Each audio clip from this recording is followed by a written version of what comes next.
Hello, everybody, and welcome to Gamers for Giving 2025, presented to you here by IPL and organized in part with Dapple Productions. I am Splatoon Lily, and I'm joined by the one, the only, Race. How's it going, Race? I mean, it's going pretty good, but you hype it up like that, and they're gonna expect like a 9 or something, not... Oh, I mean, I considered saying 9 whole grains, but I was like, I've done that gag already. Yeah, we did do it last time, so, gotta change it up, Exactly. You understand.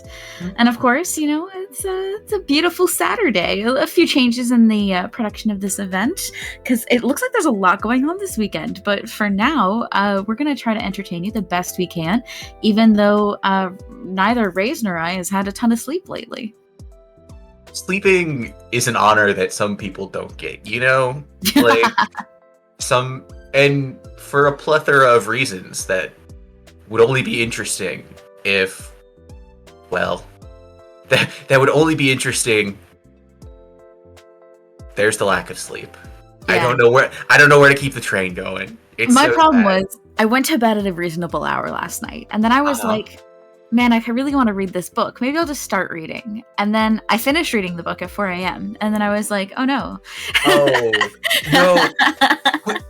When you read a good book, that's what happens every time. That's why I've stopped reading books before bed. Right? People are like, oh, just read to wind down. And I'm like, no. Yeah. It's one of the... When you read before bed, it basically has to be like a nonfiction. Yeah. So, because if it's fiction, you'll end up reading till like 4 or 5 a.m. I've done that a bunch of times recently. So, yeah, like, if you read, I find it has to be nonfiction, so that way you can put it down and come back to it later. Yeah, fair. Otherwise, I'm just staying up all night. So. Very fair. Mm-hmm. Mm-hmm. But, I mean, that said, we've got some good matches starting off here. We've got Cross Guild, and they deleted my Mao Zedong. I'm assuming that's Roblox. I'm assuming it's Roblox. Probably. It can't just be Robble, right? Yeah, I mean, it could just be Robble, but, like, then it would have to mean something. And, honestly, based on the rest of the name, I don't trust that it means something. Fair. I'm just going to call them Roblox and Cross Guild. I think that's much easier for me and my brain today. I fully support you in that endeavor, and will also do that. Anyways, it looks like there's a few members of the teams here. Well, at least Magic I recognize, and Minty. Definitely those two names I recognize over on Roblox. Cross Guild I'm not super familiar with, but I do recognize the tag PXG. Yeah, the tag seems familiar, but I'm not... It's not... Things are trying to get remembered, not getting remembered. Yeah, very fair. Very fair. To be fair, that's also, what I get for not... Sleeping? Watching a bunch of other tournaments recently. Very fair. But, I mean, that said, it looks like, we're in the room. We're getting people ready to go. We're going to be starting off on Splat Zones, so nothing too crazy here to start the morning with, for those of you still waking up over in Pacific time. And nothing too crazy for those of you still waking up in Eastern time either. I mean, you can still be... It's like it's 5 o'clock somewhere. You can still be waking up anywhere. Yeah. Yeah. A challenge accepted, honestly. I think we're both doing a fantastic job of that challenge. Oh, yes. Yeah, I mean, after this, I plan to go take a nap, so... Ooh. Honestly... that's kind of where I'm at today. See, whenever I'm tired, I actually don't like taking naps. Because sometimes they just make it worse. Coward. Yeah. I mean, sometimes. All right, get into things. The people playing aren't cowards because there's a classic Squiffer. Yeah. And a Forge Pro. Interesting. I've seen some things like Pro and kind of replacing the squeezer lately. Do you know why that might be? Simplicity for the No, most fair, part. fair. So if you're not gonna run a squeezer and you want something to take that same type of range, then Pro is gonna be like the next closest option. Also, when Booyah got buffed, Booyah is just better in general, so you have a larger return. That does make a lot of sense. And you still have that nice long range, mid range pressure, so I can see it. Yeah, but what they couldn't see was the booyahing in someone's face is just a bold strategy, just in general. And I'm just taken aback. Yeah, I mean, that said, still 2 members only left on the map here, and Crossgold is doing a fantastic job of keeping this zone painted. They do lose control briefly there, but they did it without losing any more members. Yeah, but Roblox is just slowly pushing forward. The Squiffer just getting one pick, then another, and like they've completely flipped the map. But they used all of their specials, so if CrossGuild can get just 1 or 2 things online, then they might be able to swing this back. You say as the Booyah and the Trip Strikes come out, 2 members going down on the side of Roblox, unfortunately, and the Kraken coming in to kind of finish things off here. The last member jumping out as that Kraken gets full into base and takes out a respawning member. Yeah, that's going to start a stagger. That's going to be really hard for Roblox to come back from. The 1-point lead they have, though, it's going to extend over time, but it's not going to be the end of the world. But this splash going in 1v4, it might be the end of the world for them. I mean, they do manage to get that crab off, but of course the Blaster saying, no thank you, we won't be doing that today, and Roblox getting that full cap on zone again. Just a little bit of back and forth here in mid. That Blaster's honestly still doing a lot of damage. I'm surprised they didn't get picked off earlier. Yeah, well, what's really surprising me is how the Splash just said, you know what, I think this is an opening, and just went for it. Because that's something that a lot of Splash players don't really like to do, because if they're wrong, their entire team flames them. And, like, you know, who likes being flamed? Right, I mean, I guess, but sometimes you just gotta risk it for the biscuit, you know? Go in there and make your entire team angry for the chance of success. I mean, hey, been there, done that, but CrossGuild is just... Their defense has been so solid that if Roblox... Like, when Roblox doesn't use any specials, they just can't find an opening. Mm-hmm.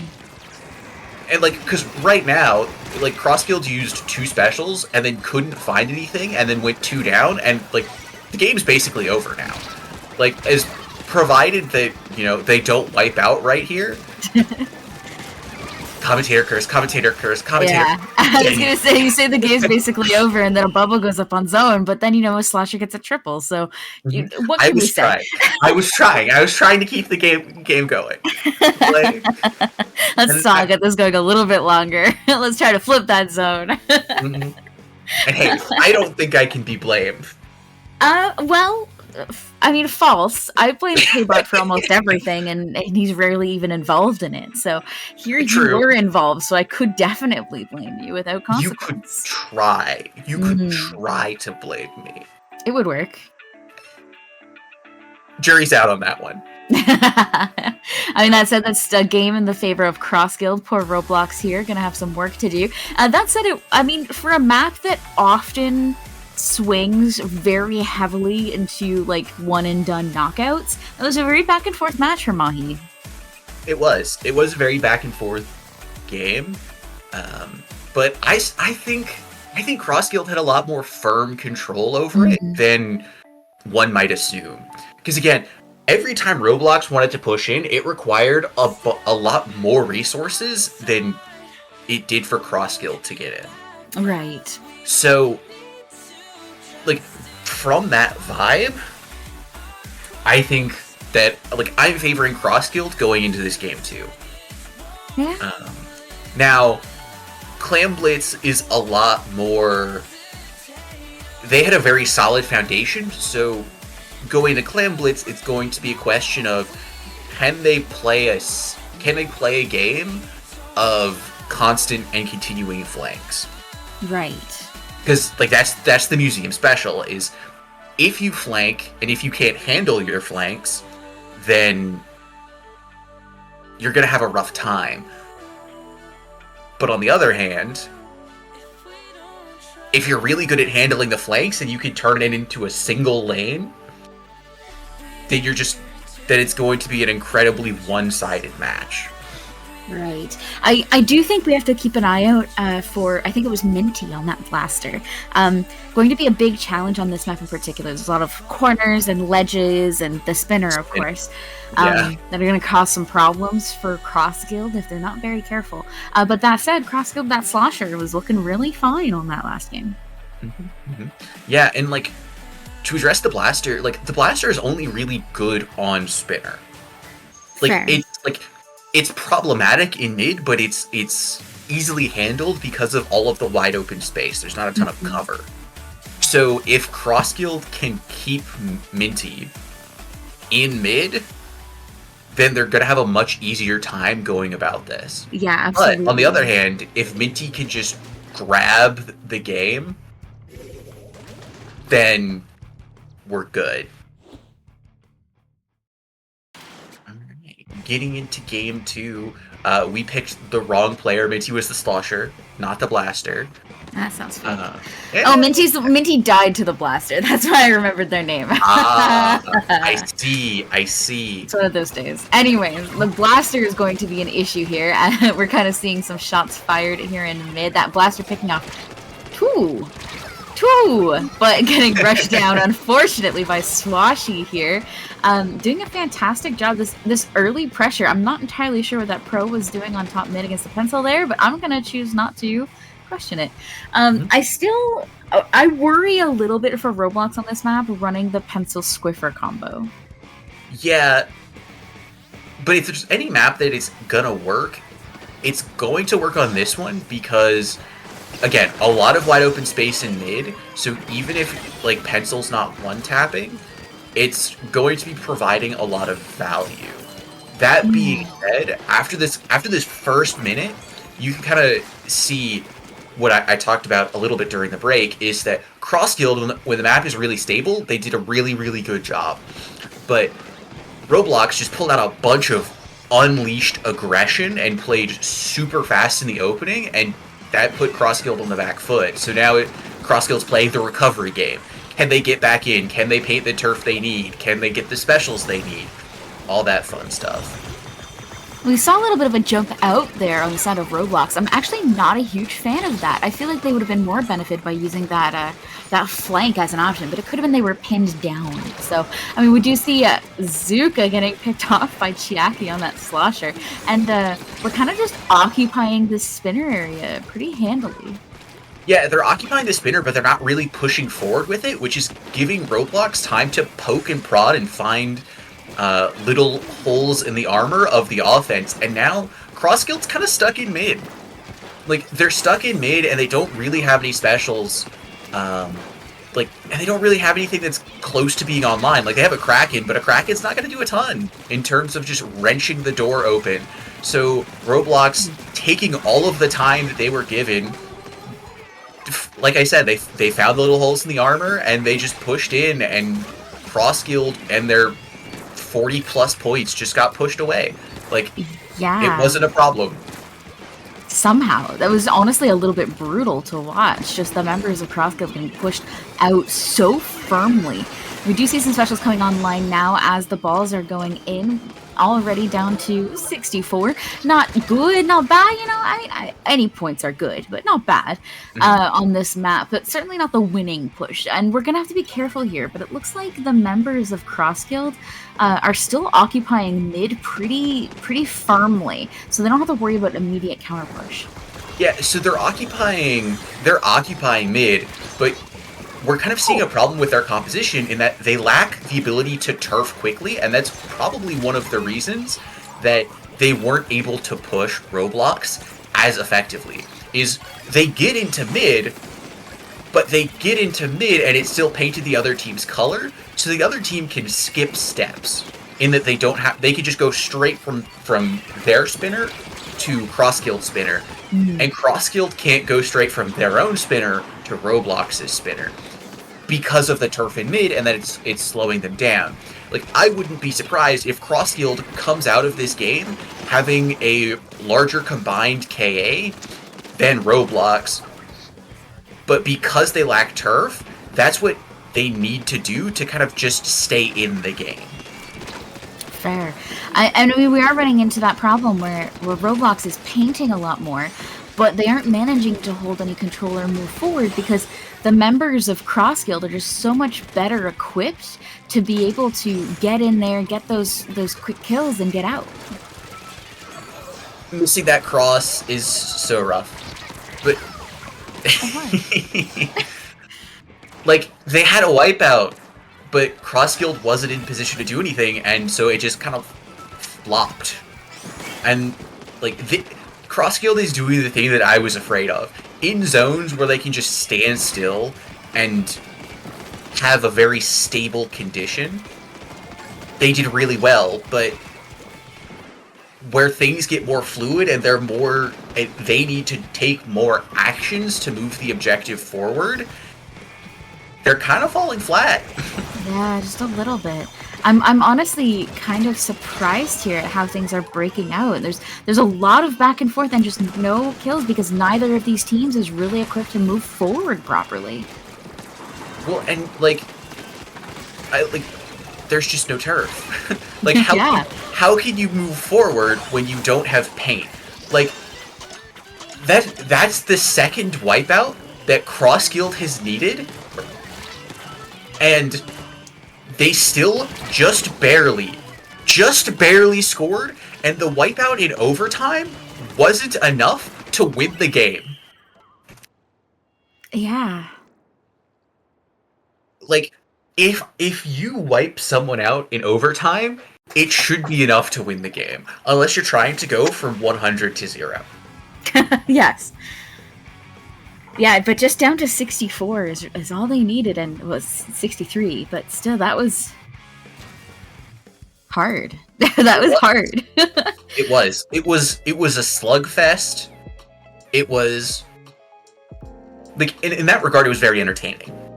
Like, if I would watch, like, that was two teams running at each other and saying, like, I call it like a T-Tech joust. Right. Where they're running approximately the same composition, and they're just running at each other and saying, nuance, what's that? Strategy, what's that? Let's just fight. Yeah. It's like Splatoon boxing. Yeah, and it was like, it felt like a zone slugfest, very, very much so. So, like, watching it, you could see how that gameplay in zones kind of worked out, where they were both very, very well equipped to hold mid, but neither was very well equipped to approach the enemy spawn, which kind of concerns me for the Taco Mart. Yep, tower control. Tower control Mako Mart match, because this is another one with tower control. It moves. You're going to have to approach enemy spawn. You can't just sit and hold mid into those power positions. So, how do you think we're going to see any adjustments? What kind of adjustments would you make to try to adjust for that? If I'm Cross Guild, I'm not actually making any adjustments for this game, because, like I said, I think Cross Guild did a better job at finding kills. What Roblox did a lot better in the last game, I think, than Cross Guild was they rolled with the punches a lot better and had clams. Mm-hmm. That's not the name of the game in tower control. You don't have clams in tower control? Yeah, I know, revolutionary. But this is a slower paced mode, so as long as Cross Guild, like, doesn't get wiped out here in the early opening, then I think they as a team are more suited to this. That being said, if they don't paint the ground, which Roblox is doing, they're painting the opening, getting specials, which is giving them the advantage early on in the game. Incredible, yeah. how well is Roblox going to do in converting this? And they have 2 specials now. 3. Like, And I we do think see Roblox did make that change. They swapped from pencil over to heavy edit, yeah. heavy edit, which I think is a very positive change for a team that was struggling with the moving forward aspect, because an edit definitely wants to do that a lot more than a pencil does. Yeah, well, and it also fixes the turf problem their composition kind of had. Because after the nerfs in last patch with pencil, like, you don't really have a reason to run pencil in not zones. Because it's just not going to put the same paint down as something like a zap or a heavy edit. So what I think we're going to see this game is we're going to see a lot of the, like this Squiffer going in to find the pencil, and then the heavy edit is going to handle everything else. And when the heavy edit handles everything else, the game is just going to work. So I was going to say what we're going to see is a flanking Squiffer into mid, and I was really worried there for a second that the Squiffer was going to do that big flank and not get any splats off of it. So I'm glad they got one, because that would have just been very, very, very sad. It would have been very, very sad. But yeah, like, on that overhead on the retake, you just kind of saw the heavy edit walk in and mid just flipped. And that's, like, really something the pencil just can't do. Yeah, like, trip strikes come out, and heavy edit says low. Right. So as long as they can stay alive, they're going to be in a fantastic position to just grind cross-skilled out. And that's in a very... That wasn't what was happening last game. So, like, one good compositional switch and everything changes. I mean, that said, we are still seeing this very immediate back and forth. We haven't broke anything past first checkpoint, and I mean, we just got lead in 2.5 minutes at 60 points. Like, that's not significant. Oh no, yeah, it's not significant at all. But like, in general, Roblox, they've gone from the team that I think was on the back foot to now the team that I think is in position to control and win this game. Very fair. Because they just found the stealth jump like that. They just had a feeling. Because, like, look at this mid control. How does cross-skilled come back from this? And I honestly can't think of an answer that's not get a quad. And if get a quad is the answer, then it's not a real answer. No. And then essentially you're just saying we'll just win the game, which is not a strategy. We are seeing, again, that still the 3 down on the side of cross-skilled. So Roblox is in, yet again, another very good position. The first checkpoint cleared to actually get to that second checkpoint and knock some stuff off of it. The Booyah Bomb coming out a little bit early, Kraken following up on that. But it looks like, I mean, they managed to get some mid-space and stop some pushing, but they didn't really gain a ton more beyond that. I guess 3 players down on the side of Roblox is something. Yeah. So, ooh. Someone forgot there's no block there in this mode. Yeah. I really like... So Cross-Skilled found their singular opening and their singular push, and I think... And they've done a much better job on capitalizing on it. Because the Forge Pro went on the flank early, it made sure that Roblox couldn't set up a strong defense. But what Roblox has been doing on their defenses is playing front to back. They've just been... They've been doing the slugfest. Cross-Skilled said, yeah, nah... And like strategically, they got one push, but their push was so much. They executed it so much better. Absolutely. So, like, they flipped the script. Even though I think Roblox had a better composition, their push wasn't as well executed. So now they need to go again, and the Squiffer is going again and again. Every time they need something to happen, it feels like the Squiffer is making it happen. Jay just, like, squares up and gets 3, and that's fine. The Booyah Bomb, unfortunately, colliding Why with did you some jump out? Oh, no. Why would you jump out with 5 seconds left? Oh. What is... Oh. I mean, I am very impressed at Cross-Skilled for swinging that back the other side, and Roblox definitely had a chance there to keep holding that match, but unfortunately, things just didn't quite click. Like, that set was a perfect example of you don't need to be in control the most. You just need one push. Yeah. Cross Guild found one push in Tower Mako. And that's all they needed.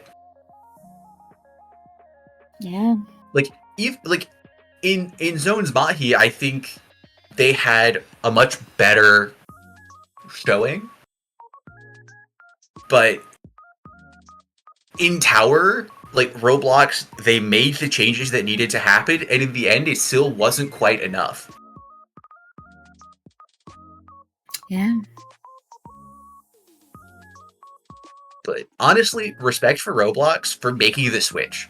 Because, like, sometimes teams were just, no, it was close, I'm just gonna do the same thing again. Like, they I'm gonna just do it run again, their but head into better. the wall. Yeah, Yeah. I'm just gonna do it better. I'm going to adapt. But the switch to heavy edit, I think, made the game so much more manageable for them. Yeah, absolutely. And I mean, we're Double LM, so I mean, one of these teams. Well, I mean, we know which. Roblox. Roblox is heading down to losers bracket, so they have some chances to keep trying there, keep those strats going, and hopefully find a team that's a little better suited for them to stomp. You know, I feel like those teams, their compositions were a little bit in odds with each other. So we'll see what happens. Before we go into our next match, while we get the rooms all set up and everything, I do just want to take a moment here to remind everybody that we're here for Gamers for Giving.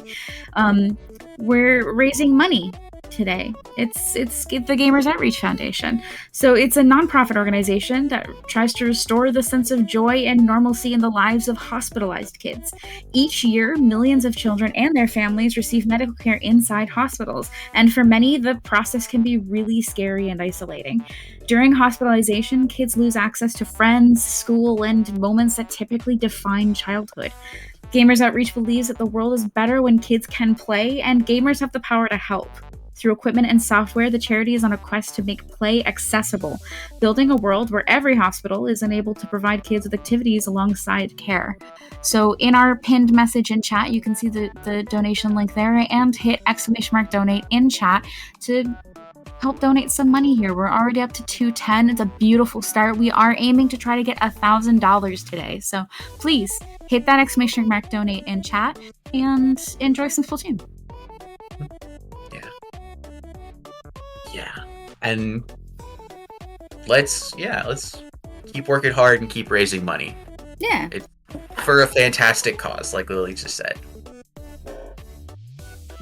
But you gotta have to kill a bug. The duality, the whiplash. Listen, I'm just saying, Asian lady beetles are invasive pests and they're coming out of my windows. It made the mistake of landing in my arm's reach. Otherwise, it would have stayed alive. Yeah, just don't mess up. But for our next match, we are going to be seeing some names that, if you've been around the scene for any amount of time, you should recognize. I mean, Isabel, Lucas, Storm, these are names we know. Mm-hmm. Names we know for being consistently good. Oh, yes. I'm very excited. I don't think I've seen any of them play in quite some time. Mm-hmm. So it's going to be... I'm very excited for this. So, like, we're going to start on zones. Again, like last time. Never mind. They've just subverted my expectations. We do double clamblets this time. Back-to-back Umami is a choice. Oh.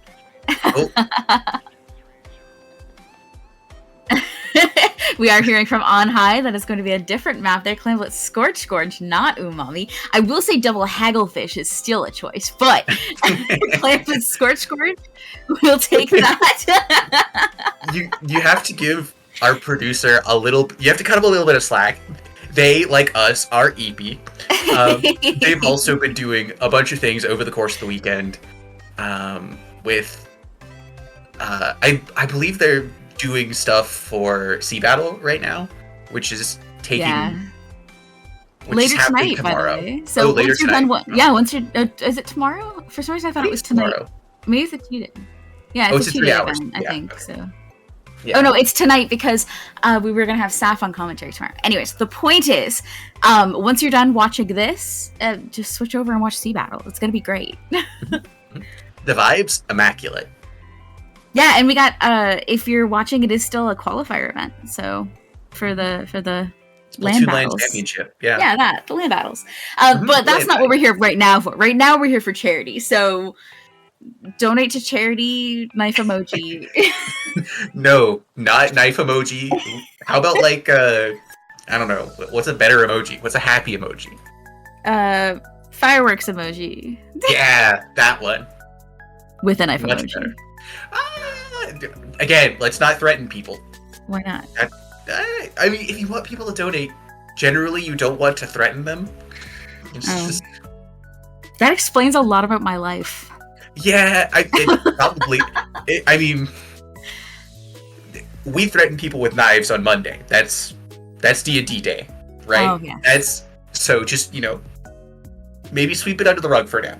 We'll deal with that later. I'm being told it's in fact not Monday, so good, which is a good thing. It's the weekend.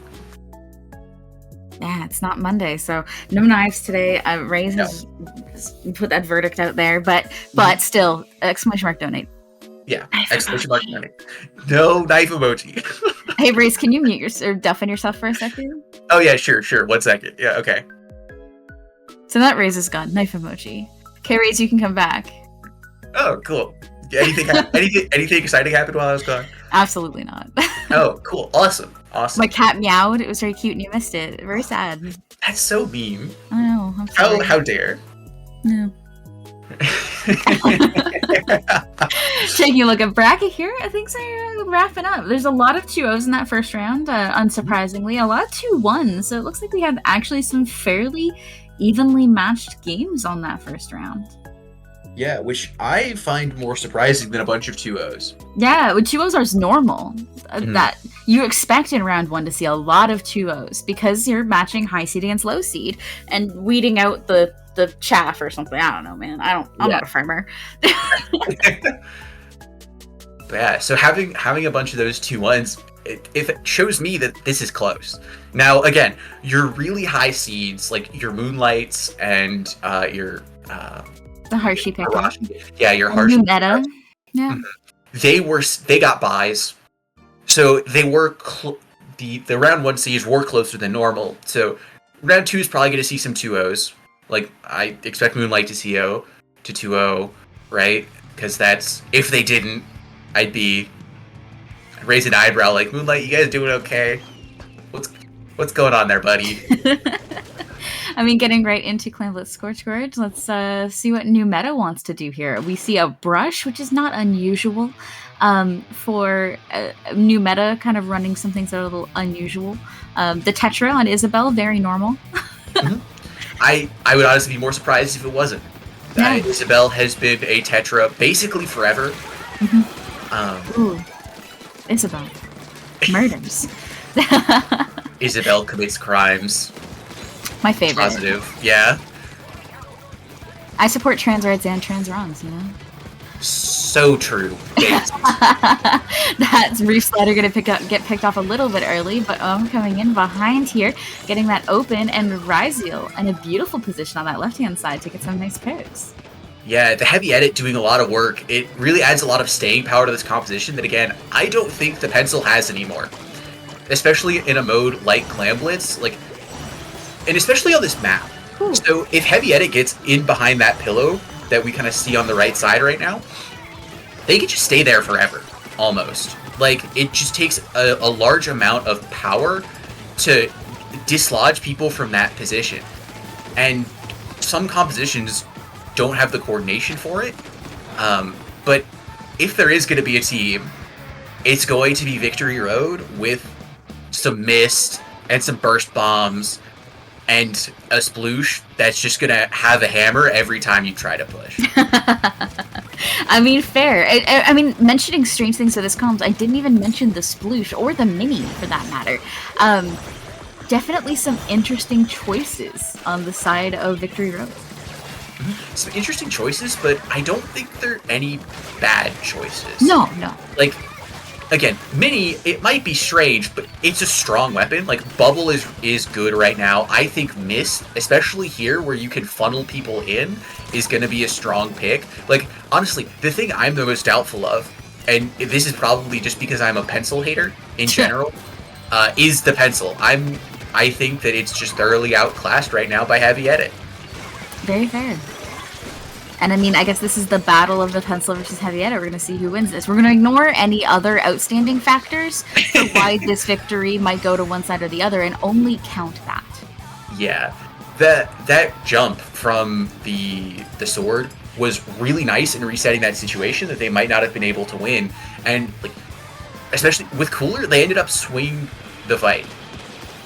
Like, that was just a fantastically executed play. And, like,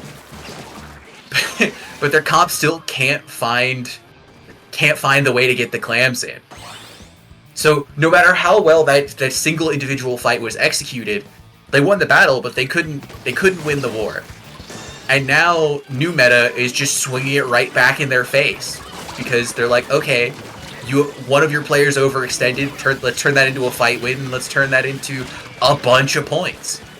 And that's always the danger in things like Clamblitz. When you're watching any of the modes, really, when you have a full wipe like that, you really do risk just losing any and all control you had to begin with. Yeah. An interesting thing I want to touch on for the new meta composition is the 96 Gal. What the 96 Gal is doing here is it's allowing them a lot of flexibility, specifically here for Raziel on the Heavy Edit. Because what the 96 and the Heavy Edit can do together is one can stay back and act like an anchor, and the other can push forward. So depending on who sees an opening when and where, if they're well coordinated, they can play each other's role almost flawlessly. Now, there's a little bit of bias there. Like, the 96 Gal is always going to be more biased towards pushing than it is towards holding. But the fact that they can do both of those things at the same time is really interesting and adds a lot of flexibility that we're seeing here over the course of the game, because new meta has been able to open a lot more windows than Victory Road has.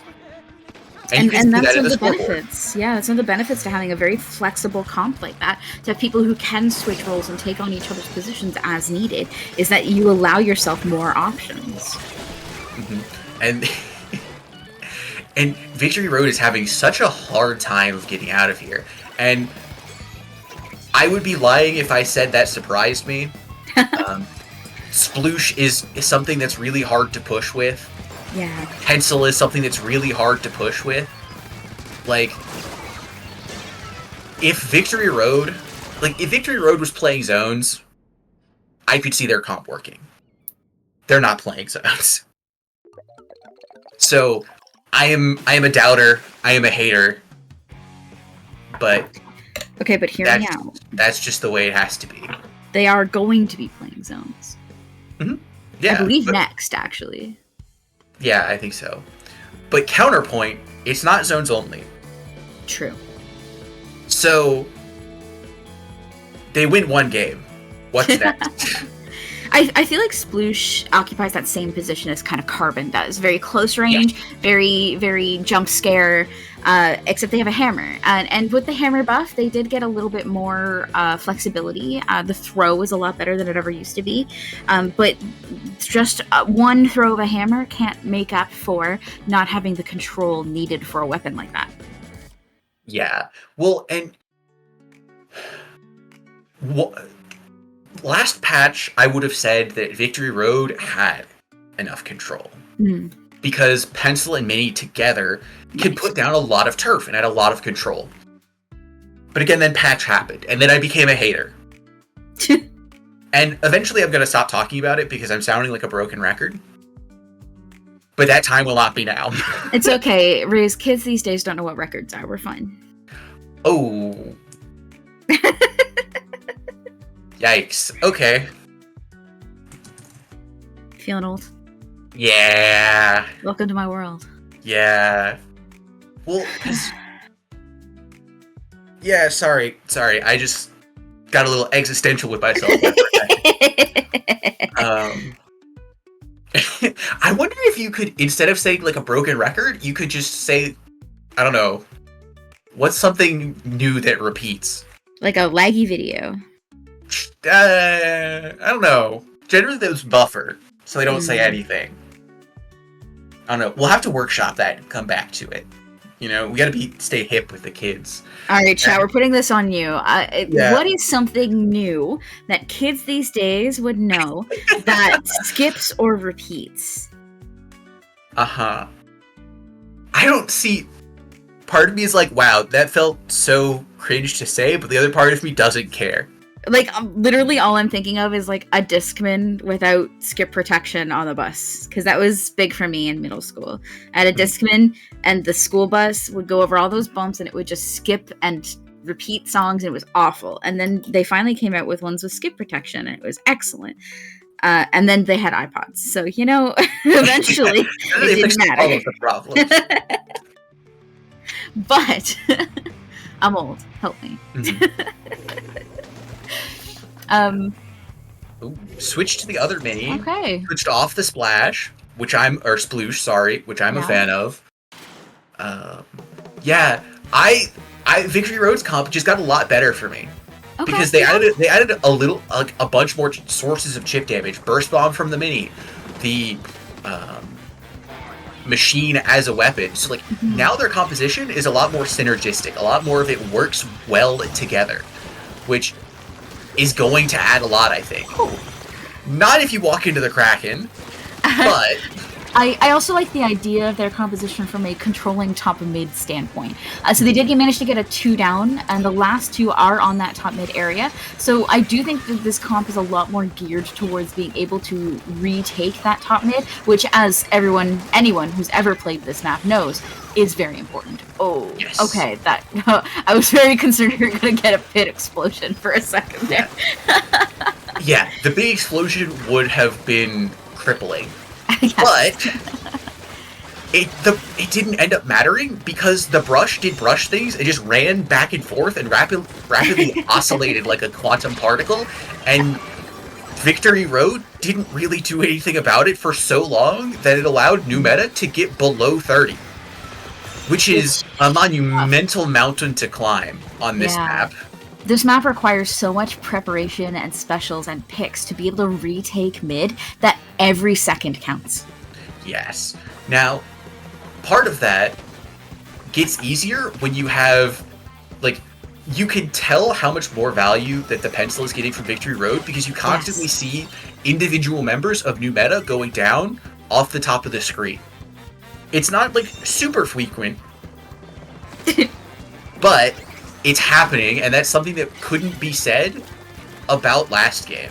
Absolutely. So, again, the pencil is a lot more well-suited to zones because it can play a lot more like a charger because it has to now. Because you don't get the free value of just getting turf and arguably the strongest special in the game. And honestly, new meta is still doing a fantastic job here. I mean, they did manage to push down to that 30-point mark, and they do need to retake, but they have a lot of specials and weapons that thrive on getting people to move out of the way. The Kraken, the Brush, these Distractics, even the Tetra, things that draw your attention and make you move to a place to react to it. And, I mean, using that, we saw all of those tools come out there on that push to retake top mid. Yeah, so now, as long as new meta can keep the pencil from getting those constant little picks, the little death by 1,000 cuts, new meta is in a fantastic position to just KO here. Like with the wipeout, I don't think Victory Road can come back. Like, it's gonna take something very special. Yeah, it's gonna take something very special, and it's gonna require that they don't trade at all. So with one person in Zipcaster, that's one other person who can't paint zone. Yeah, they don't have the paint. They didn't have the paint because the mini Splatling went down. They couldn't retake zones because the pencil couldn't get in position, and then the Zipcaster in meant that the Stamper wasn't going to be able to paint. Well, a correction. It was either going to be able to paint using charge slashes, or it was going to be able to try and open up space with, like, by threatening lethal force. it couldn't do both simultaneously, and it kind of needed to. And they And did then- manage to get in and pull some attention, but they weren't able to hold anything because their actual body isn't there, right? Mm-hmm. Yeah. So, like this game is so interesting, or the set, because New Meta has won the first 2 games, I think, rather handedly. But there are still things that, like, Victory Road is not going quietly into the night. Absolutely not. So, like, I think with just a couple changes, and again, I'm gonna be a hater. Get rid of the pencil. Get rid of it. Especially in Rainmaker, it's not gonna help. I don't care how much time you have on pencil, it's not gonna help. So, honestly, switch to like Firefin or even V-Charger, where you could be a real charger, and like if you switch to Vanilla Charger, you get VAC, which means you can just get a checkpoint. But like, if you want to play a charger, play a charger. I never thought I would hear you say, get off pencil, pull out the charger. Well, see, I could just be out of touch. And yeah, I'm that much of a hater. Like, I can kind of... Actually, you know what would be even better? Play Bamboo. Okay, that's left field. That's the Rays I know. Well, no. Okay, there's a reason. So, Victory Road. Let's think about the composition they just ran. Machine. Then Stamper. Mini. They're trying to do chip damage. And I think the idea is they want to add something with ranged chip damage. And they're using Pencil for that. Now, the problem with that is I don't think it fits the tempo of the composition. It doesn't fit how fast they want to move. But something like a Bamboo, I think, would fit a lot better. It would also match the tempo of the mode. Because in Rainmaker, if you can't move quickly, you're gonna get left behind. Right. That's just a well-observed phenomenon. Yeah. Bamboo doesn't have that problem nearly as badly as Pencil does. Now, it doesn't matter if your Sploosh just gets a triple with Hammer. But, I do like the Sploosh coming back. Yes, Sploosh coming back here on Rainmaker, the extra shield DPS, like, Victory Road is never going to lose a contested shield pop because their object damage is quite frankly insane. Yeah. Like, with the sword and the Sploosh, like, no one can contest it. Like, not even the Splatling can contest their shield damage. Which, interestingly, they switched to Ballpoint. So they opted to get rid of the cooler in order to get an Inkjet. I love being able to see the overhead there because I saw the overhead and I saw, 2 people coming in from that right-hand side and I was like, oh, Victory Road, you gotta move. And then we see, like, a shot come in from left field and then they just start running and I'm like, oh, thank God. But, I mean, it's really interesting to see, perspectives that they get.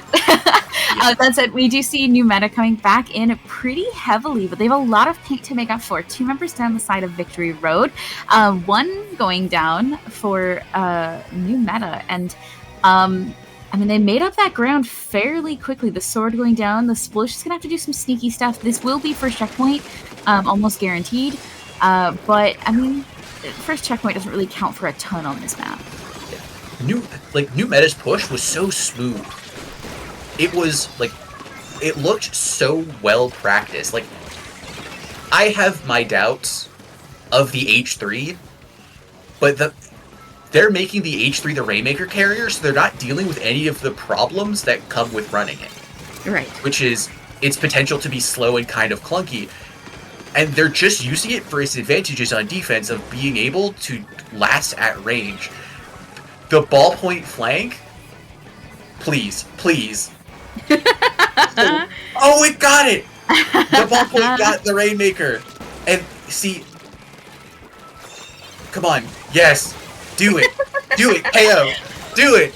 No, come on.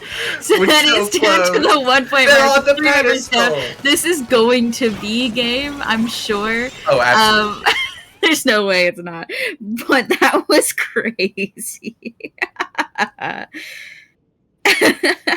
Bravo. Bravo to new meta. Oh my god. And that's the kind of a gameplay I expected of new meta. I expect them to run weird stuff. I expect them to just go in there and say, you know what, the game's over now. Yeah. Well, who expects the ballpoint flank? Who expects that? No one. No one expects the ballpoint flank.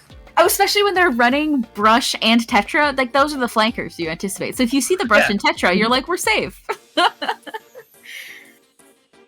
No, so, absolutely not. Like, it was... Yeah. That's... Okay, that was a 3-0. I found that game was much more entertaining. Now, that being said, let's take a quick look at Bracky here. Before we take a quick look at bracket, we're actually going to take a quick break. And we'll be back in just a minute or two while we get this game set up. Please don't go anywhere. In the meantime, hit !donate. We'll see you in 2 seconds.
Hello, everybody. Welcome back for Gamers for Giving 2025, a charity event hosted by Dapple Productions in coordination with IPL to raise money for sick kids and help them game. I just want to mention a couple quick donations here while we're coming back in. Pixel Hearts donated $100, saying, "This is for my friend Kat. Gaming while living in sick kids helped her smile again. Let's keep it going."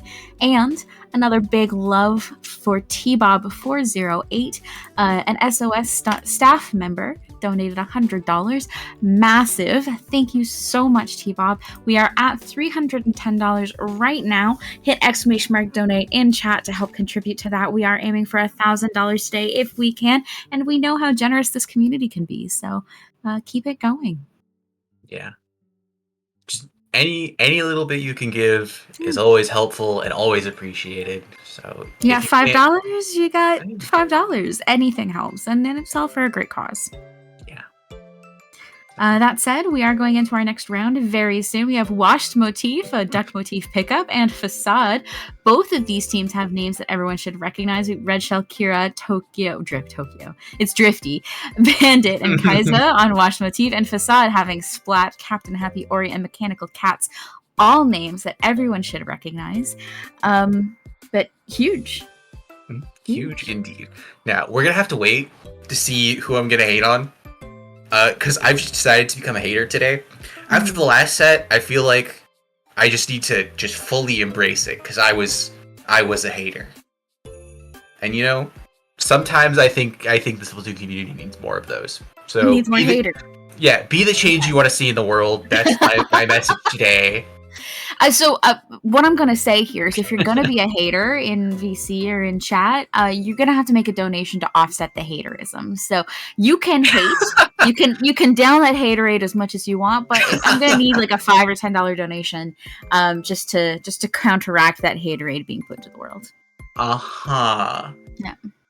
Sure. I'm getting the feeling that Raze doesn't believe me, so I'm going to donate $5 right now to offset his hate. Hang on. I gotta keep the karmic scales in balance. I do, yeah. So you chat here, you explain what we're gonna be looking at, and I'm gonna donate some money. What are the maps? Oh, we don't have the maps left? That's so sad. Okay. Production is left high and dry, I guess. This is so sad.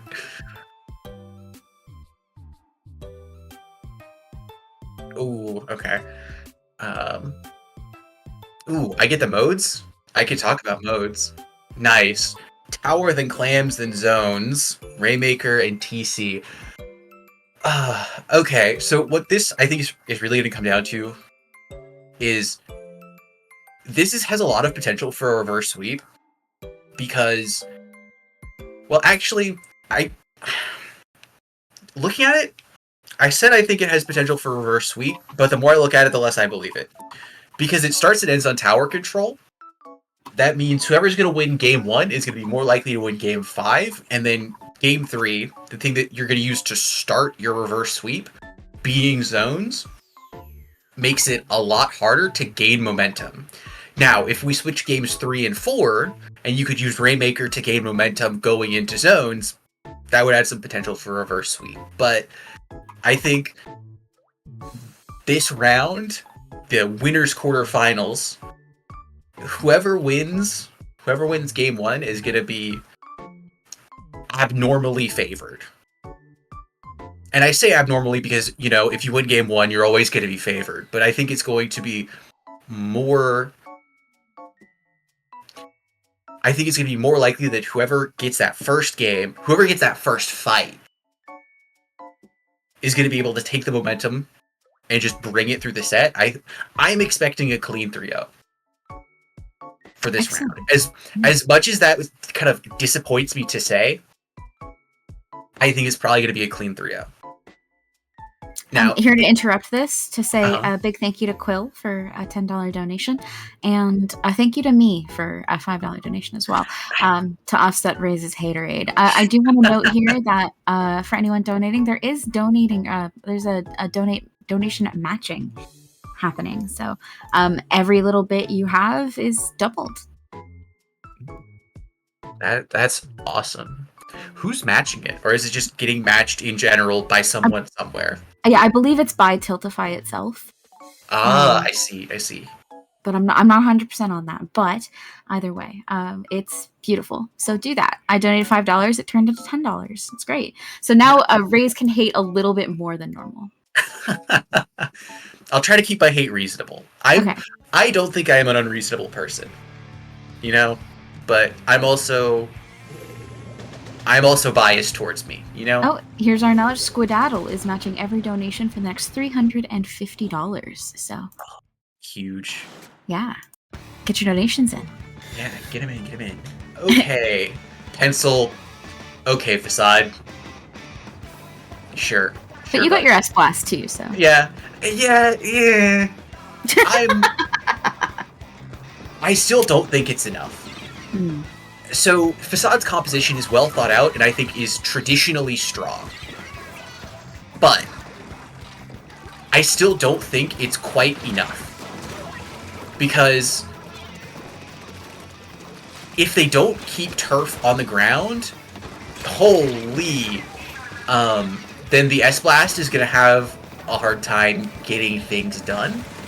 And with the splash, it's keeping turf down is easier than getting turf down, especially when the other team has like a squeezer to slowly push you out of the map and a heavy edit, which also, I pointed out in the last game, having the 96 gal and the heavy edit together, Washed Motif is taking a similar approach to playing with heavy edit, where they have another secondary anchor, another weapon that can play off of the heavy edit with similar range as well.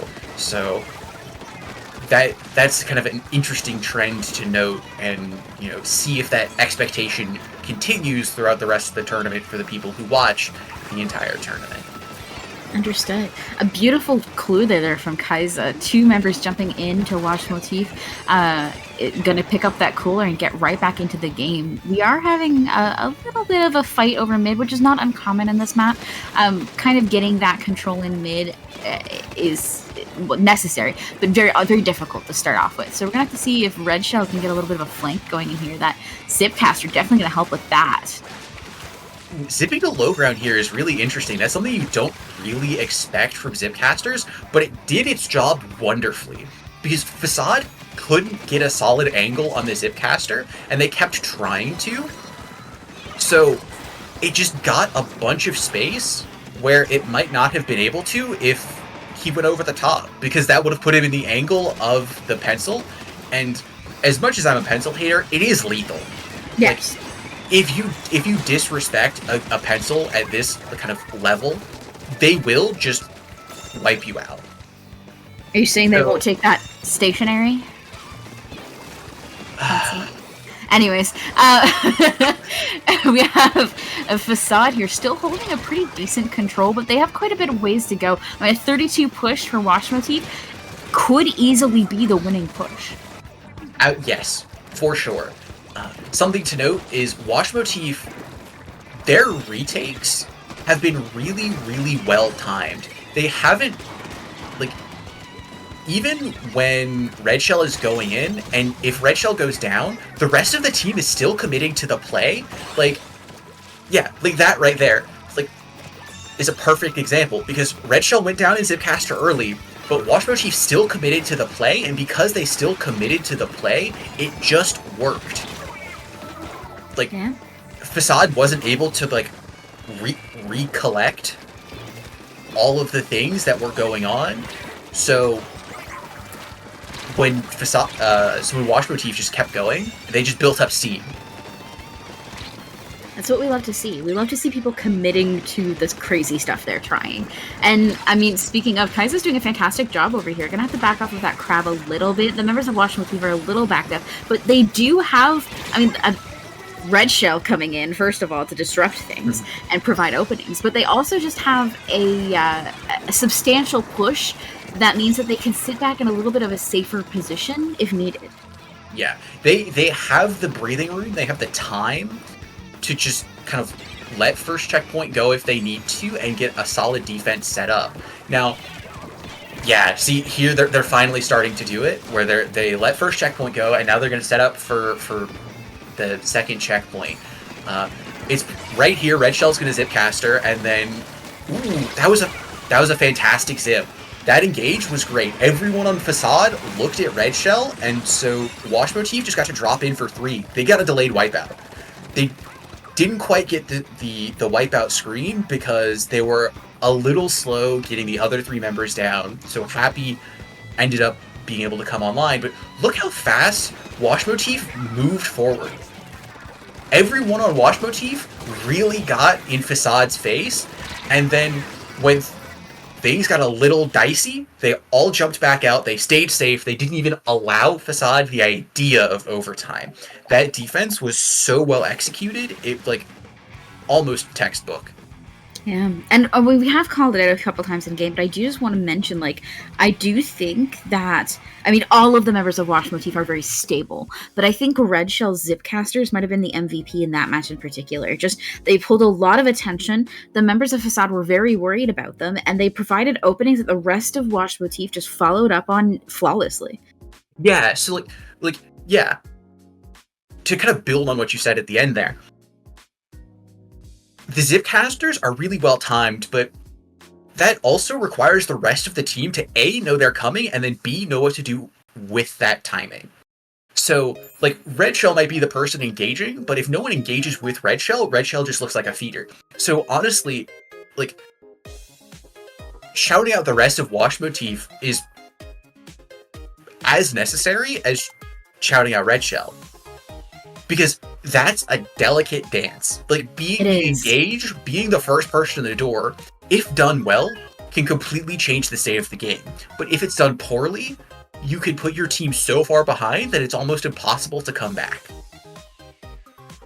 Yeah. So, like, Red Shell was doing a fantastic job, but also the rest of Wash Motif was doing a good job, like, trusting Red Shell would find the openings. Which is very hard to do, even in a team that's experienced playing together as Wash Motif is. Like, that is difficult to train yourself to do. To trust that those dive moments are going to produce something, and to follow up on them with everybody and no one backing off. It's hard. Because another thing, like, if we like keep an eye on Wash Motif specials going into the next game, there were a lot of times where Wash Motif would engage with Zipcaster, having no other specials online, but then over the course of the push, a new special would come online and then instantly get used. But because they're going in as soon as Red Shell has Zipcaster, it's impossible for the team they're facing to plan for all of the other specials that are going to come online during the retake or during the push, which makes it much harder to defend. Absolutely. So, like, that level of communication from Wash Motif is really, really impressive. Hang on, Red Shell, what is that? I get it, though. I get it. I think it makes sense. In this map, it's so much harder to flank and do the Octobrush thing. Like, Zipcaster isn't going to get as much value. Like, there are still a couple of good angles, but being able to just face the enemy team down and just wipe them out, like, makes sense. I think that's a smart push. It makes sense, but that doesn't mean I have to like it. You know what? That's valid. And the missiles are just pain. Like, that just feels like a punishment on top of a punishment. Did you just crush someone, Red Shell? No, I don't think they did. Good. If they did, that would be, honestly, a war crime. Like, I think we wouldn't be able to show that on stream. Someone call the UN. Red Shell's committing war crimes. Wash Motif in the first minute of this match already pushed down to the 54-point mark. That is impressive. This map is notorious for long pushes that require a lot of time to accomplish because of the clam economy. So to be able to take control of mid that quickly and push down to the halfway mark, pretty much, it's a masterclass. Yeah, Facade is having a really hard time breaking back in. Like, if you'll notice, the S-Blast is having a hard time getting in, but the Splash is also on the flank on top mid, like we just watched. kind of got outplayed. Facade not letting sleeping dogs lie. They're still going in, and they're going to try to get stuff done, and they're flowing into the rest of the map. But Wash Motif has specials online to kind of slow things down, and Facade hasn't been able to get their pencil on top mid in time. So now, if you look at Wash Motif, well, their flanker ended up going down, which is suboptimal to say the least, which is going to open the door for Facade, but Wash Motif did have a nice setup for a defense. But all the specials that Facade had to use to get here. Yeah. Ooh, and missiles are going to force them out. This is probably a wipeout here.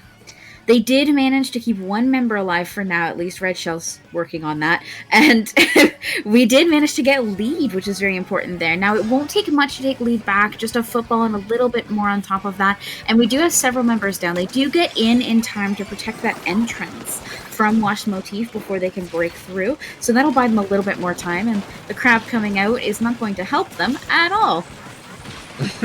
I mean, you say that, and then the crab gets a pick. So the lead will be swinging back here. The interesting thing to note is something that like you can kind of tell the good teams from the really good teams. Top mid is getting played around a lot, but also the grading. So a lot of teams are crossing top mid to add multiple attack angles to whoever's defending. So even if they're not being successful, like see the S-Blast or the Splash on Facade and Wash Motif respectively, the fact that they're doing it adds a lot of pressure to the defending team because now they have to split things up.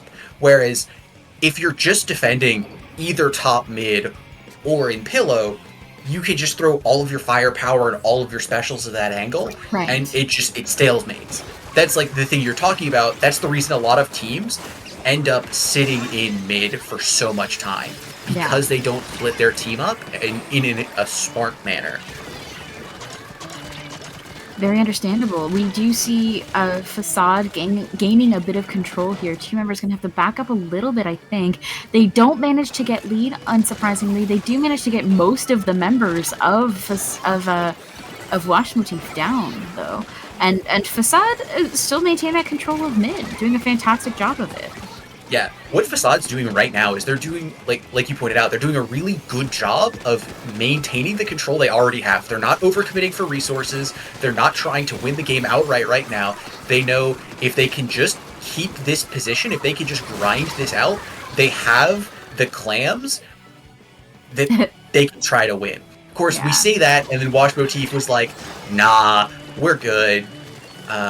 But that said, the final member of Facade stayed here in mid, provided some jumps, and delayed Wash Motif retaking the area. So while they did give up a bit of mid, they held it for a lot longer, and they're still in a pretty good position here. It looks like Cats might be aiming for maybe a bit of a flank. Unfortunately, going to lose some ground to that crab on the side of Wash Motif, and the crab coming out for Facade gonna help a little bit. Things getting a little crazy here, the ball jumping in, but I don't know if they have time to make it to the enemy basket. No, I don't think they do, especially not with Red Shell there. Like, they were in a fantastic position to come back. Like, they were playing, Facade was playing on the back foot so well. Like, this is one of the things. Even if they didn't win, there's a lot to take from just watching this back. Because, again, I think this set's going to be a 3-0, but Facade just kind of put on a perfect textbook game of playing from behind. They continue to get points, they continue to stay in the game, but they never overcommitted. They never truly got desperate until there was like 15 seconds left. At which point, there's so little time left where you kind of have to. The game has forced your hand. Yeah. Now, it could be argued that you don't ever want to play from behind, but playing from behind is a skill that you need to train as a team because you're never going to be facing teams who are purely worse than you. So, against teams like that, it's really important against teams who are better than you. It's important that you know how to play from behind, play with less space, play with less turf, play with fewer specials. And like I said, Facade did a fantastic job of showing why and how. When being able to fight uphill is a very important skill to have, to know how to pull yourself out of a bad situation, to know how to dig yourself out of a hole. And those skills are things that require a lot of thought and mechanics training and understanding of where people are going to be and when and why. And those kinds of skills are the ones that are going to serve players when they're trying to improve. It's not going to be just mechanics. It's going to be understanding how to manipulate and work with the pressure and to anticipate your opponents. Yeah. Well, and so, like, what I say when it comes to that is the key is to play the game with your eyes open. Wait, what? Now, yeah, exactly. That sounds a little obvious, but what I mean with that is observe what you're doing and what the enemy is doing in return. That's how you build that that intuition, that game sense. Yeah. Exactly. People always talk about game sense, and that's what that is. It's being able to anticipate and react to situations before they occur. Yeah. Red Shell switching to Carbon. So for zones, I mean, it makes a lot of sense, especially zones Mako, because that can happen. I kind of dig it. Yeah, I'm a huge fan. I'm a huge Carbon fan. Mm-hmm. But that being said, this is the match where I think Facade has the best chance, like compositionally, to do something. But also, this map isn't as good for Pencil as potentially some other zones maps. So... Sorry, just watching a Pencil try to get into a good position and seeing a player just hop up next to them on the enemy team is just, it's always funny. It is. I mean, well, says one of the problems with Pencil is you only have a handful of good positions, and if the other team knows where those positions are, then they can just spontaneously appear. They can just operate right next to you. I mean, we're seeing Facade again, you said, in a good position, and they have a fantastic hold so far, and they got what, 2 players down already, and Washmotif is kind of just mounting a retake. So Washmotif is gonna have to take some time here and get some things going. Also, I didn't realize it was a vanilla Carbon. I saw Carbon and just like, oh yeah, Carbon Deco. The Carbon with Burst Bomb Zuka. And then I just watched Red Shell Zipcaster and felt... I mean, it's Red Shell. Yeah. I mean, that's true. Like, Red Shell is kind of like the Zipcaster player. So... Absolutely. I mean, we're running out of time here, too, very quickly. Washmotif is in a very terrible position, and they weren't even really contesting that zone. Now they're going to have to battle for it against a ton of paint, and I don't think they got it. No, they couldn't. They needed to get a singular. They needed one more kill to essentially neutralize the turf disadvantage that they had. Yeah. They couldn't quite do it. And so, that's just how the cookie crumbles. But now we get back to that situation you were talking about before we started, that this set and the maps they're in, and the map modes they're in, favor or don't favor a reverse sweep. So we've seen things very, very strong for Washmotif so far, and Facade has got a little bit of ground to cover. Well, and let's also talk about the Facade composition here for a second. I'm a Pencil hater. They're running a Pencil. Now, I'm a Pencil hater for a reason. And it's also Rainmaker. So, in the world where you're playing Rainmaker with a Charger, how often do we think that Charger is going to find value in comparison to Zones Mako? When they're holding the Rainmaker. Exactly. I know the answer to this question. Yeah. The only time where they're going to get a lot of consistent value is when they're holding the Rainmakers, when they're not actually using their main weapon. So, in that world, and previously, Pencils were just soda bots. They were vending machines, essentially. Vending machines.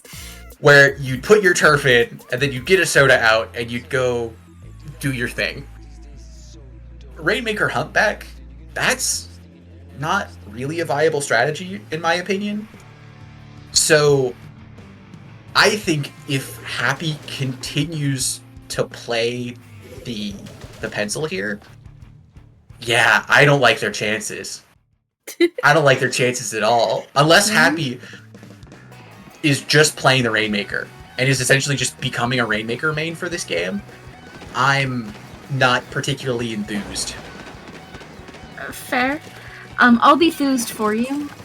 We'll see how this goes. I'm definitely interested because I'm seeing a lot of weapons. I mean, the Splash and the Brush can handle the short quarters that the bumps and terrain creates on this map. And Red Shell already going in for fun. Red Shell, calm down. No, don't calm down. Keep going. Prove my point. Show that the pencil cannot keep up with the pace of this game.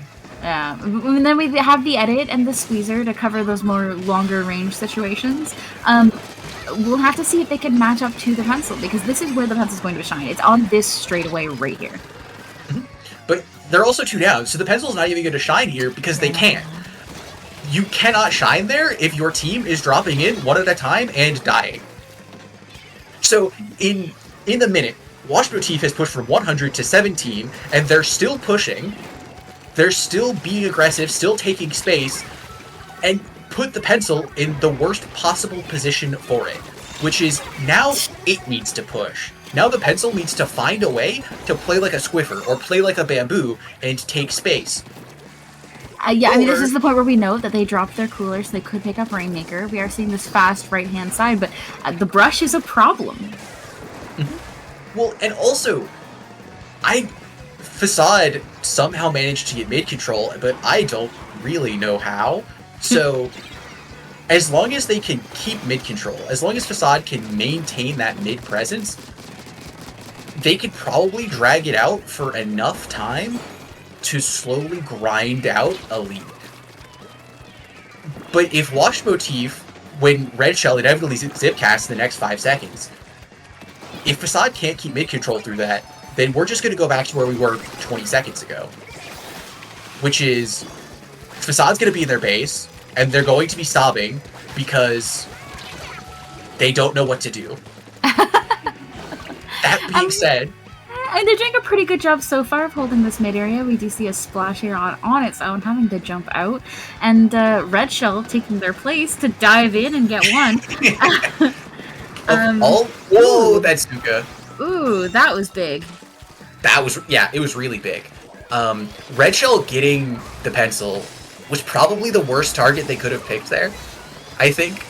Because it didn't immediately neuter Facade's ability to push.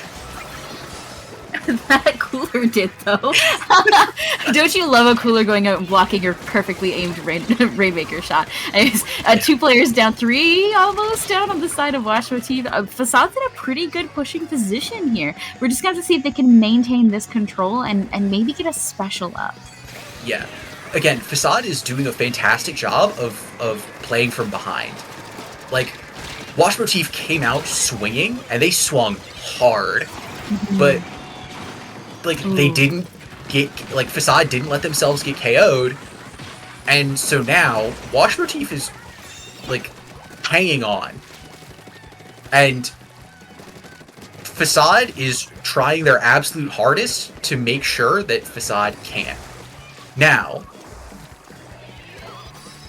the tables have turned. The turns have tabled indeed. The turns have tabled. Several members stand out from Wash Motif. They did manage to get that all the way left-hand side, but honestly, I don't really see that as much of a win. They didn't get to stall it for very long, and all they really did was give it back to Facade and just give them a bit of distance to go. And with 2 down, it wasn't that much of a challenge. Now they do have to reposition themselves here in this opening. Some specials coming out, going to give a great opening to Happy. Unfortunately, going to lose their painter right when they needed them, and is only going to push to 24, which I love to see, but the 3 members down, enough. Yeah. It's not enough. They if they hadn't lost such a great presence at the beginning of the game, that probably would be the winning push. But unfortunately, 25 seconds to go. This is going to be a really tight end of game, if not overtime. Yeah. So Washed Motif, with the last 30 seconds on the overhead, did the absolutely correct play, which was they painted everything and they didn't instantly move the Rainmaker forward. And that combination of things makes this end game, this overtime, a lot less precarious. Oh no. Oh, sorry. The thing Wash Motif needs to be really careful about now is going in one by one. Like that?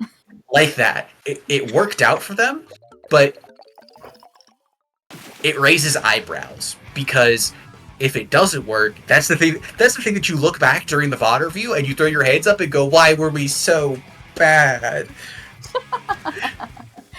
I mean, it did raise eyebrows. Ha. Ha ha. Ha ha ha ha ha. I do want to take a pause here. First of all, congratulations to Wash Motif for taking that set 3-1. Facade getting knocked down into loser's bracket. We might see more of them later. They were playing very well, so it's very possible we'll see them later when we switch down to spectate some loser's bracket. For now, I want to do a quick shout out to a couple donations. A Mink donating $10. Thank you so much. Sam, thank you for $50. And another 10 from JPEG, who says, raise on comms. So, big thank you for all those donations. That does mean we are up to $470. We are almost at the halfway mark. Before we switch commentators, if y'all want to get us up to that another $30, if you guys want to get some donations in, hit !donate in chat, hit the pinned message in chat, throw a little bit more on there, see if we can get to the halfway mark before we get replaced. Yeah, do it. You guys can. I know you can. I believe in you. Yeah. Money. Yeah. It's just a little bit farther. We've done a lot. All the hard work has already been done. The first 470, those are the hardest 470. You know, the last 30, easy peasy. Exactly. So another $30, and then we'll be up to 500 at the halfway mark. Try to get 1,000 for today, and we're almost halfway through. I mean, we're going to be switching comms soon, to bring you a new, fresh set of commentators who is probably more awake than the three of us. Hey, we've woken up. We have woken up. But we still want to bring you a bit more entertainment. I know we have is it Nox and. Quick! Look at the schedule. Look at the schedule. Hang on, I'm running. Nox and Sofa King are going to be coming in after we're finished. So if we could get even if we get more than 500, hear me out. I want to beat Nox and Sofa. They're lovely people and they're great commentators. But if we could say that we raised more money than they did, that would be hilarious. So hey, I would like that little gold star. Right. You know, even though I'm just yapping. I haven't been doing the hard work. I just think it would be really fun. So, if you guys want to help us accomplish that, I would love you forever. And knife emoji. Hey, what have I said about the knife emojis? Knife emoji. I'm just saying. Sofa's in chat right now saying challenge accepted. So we just need your help here really badly. If we are cuter than them, I mean they're pretty cute. They are. Yeah. We are more Canadian than them. Also not true. Sorry, I'm American. Well, I mean, Nox is in Canada but American, so I think I count. I don't know. We'll have to consult somebody on that. Oh, okay. No. Here, I'm gonna switch this. Chat, you're the cutest chat I've ever seen. Y'all are amazing and incredible and fantastic. So, I know that we can beat Sofa and Nox because you are the best, and I'm proud of you. Even if we don't beat them, I'm proud of you. Thank you, everybody, for your donations so far. But it is for a good cause, so maybe help us beat them. That's the cause. It's no longer game and should me. We're just trying to beat them. Yeah. Hey, friendly competition spurs wonderful growth. I just think it's good. You know. I just think it's good. So we have a little bit longer. If y'all want to help us win. I know you guys are all amazing, and I hope you're all having a wonderful day. And just know that you're cooler. And you make us cooler by being here. Yeah, we can't do this without you guys. Oh, hang on. I'm gonna. Hang on. I have Hanging on, chat. hanging Well, I on. see. I have a sword in chat, so I could technically time out Sofa King so that he can't try to win over chat. Hear me out. Is You this an could? abuse of my power? Yes. Yes. Is it worth it? Probably also yes. But I could also take your sword from you. I could take your sword from you. No, see, you can't because I own the swords. I own the armory. Raze, let me abuse my power. No. Heck. While Raze decides whether or not to let me abuse my power, our next set we're going to be seeing Moonlight and Underworld. We are getting into a position in this tournament where we are seeing counter picks. Isn't that exciting? We crossed the $500 mark just now. Just chat, now. I love you. Chat, Let's go, chat. But yeah, Splatoon's Umami, which we've seen a little bit earlier, going to be seeing again, but this time with different teams. Yeah.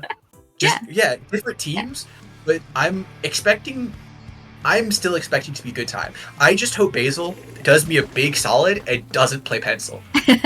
Oh, and for that last donation, big thank you, Vowels, for $35. Thank you so much. Go Wash Motif. They said go Wash Motif. But for now, go Moonlight Underworld.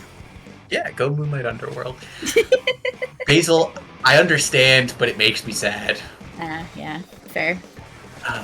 That being said, I'm really happy about the Shadow tent. I'm a tent enjoyer. So seeing it come out, also seeing Shadow hasn't been able to play it for a while. Yeah. So, I'm really happy to see Moonlight on their weapons, like Nolan on 96. Yeah. Basil on a charger, and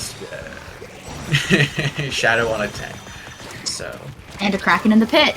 Gonna go down right away to a Nolan. Beautiful double right there. Beautiful RNG. Absolutely love it.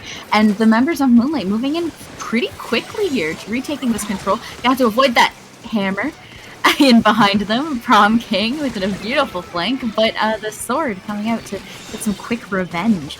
This is going to be, I think, a battle of the Titans. I think it's going to come down to those big, high-impact specials, because both of these teams have big things to allow them to take a lot of space very quickly. Yes. I also think what we saw during this last push was Shadow deploy shield and then Omega go in with it. So what also is going to happen is, does Underworld have a response? Obviously one way to respond is this hammer from Prom King, but yeah, you're not going to have that up every single time that Shadow deploys shield. So how are you guys going to deal with that? And showing another option right there with the splash wall, making it so Shadow's shield just bounces off it and just poofs out of existence. So if Underworld can keep finding those moments where they can disable Shadow's shield, then Moonlight's going to have a much, much harder time in making this game work. I mean, yeah, pretty much. And I think that's going to be a big aspect of this is just getting those counter picks essentially in.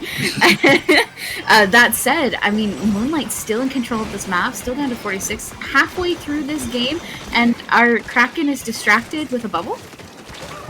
Yeah, they couldn't find any other targets, so destroying the bubble there is value. It's not the most value, but it's still value, which is ideally what we're looking for. The pick out from Shadow makes it so Underworld can't retaliate as quickly as they might like. Also, having a person pinned in pick here puts Underworld in a precarious position. Moonlight keeps finding singular picks, but yeah. Prom King is like, I see your singular picks, and raise you 2, 3 picks together at once. Yeah, and that's honestly, I think that's what I was talking about there. Like, Moonlight is getting this beautiful stagger, and then Underworld comes out with these big, heavy-hitting specials, Kraken, Hammer, to kind of make up for the stagger that they were forced into.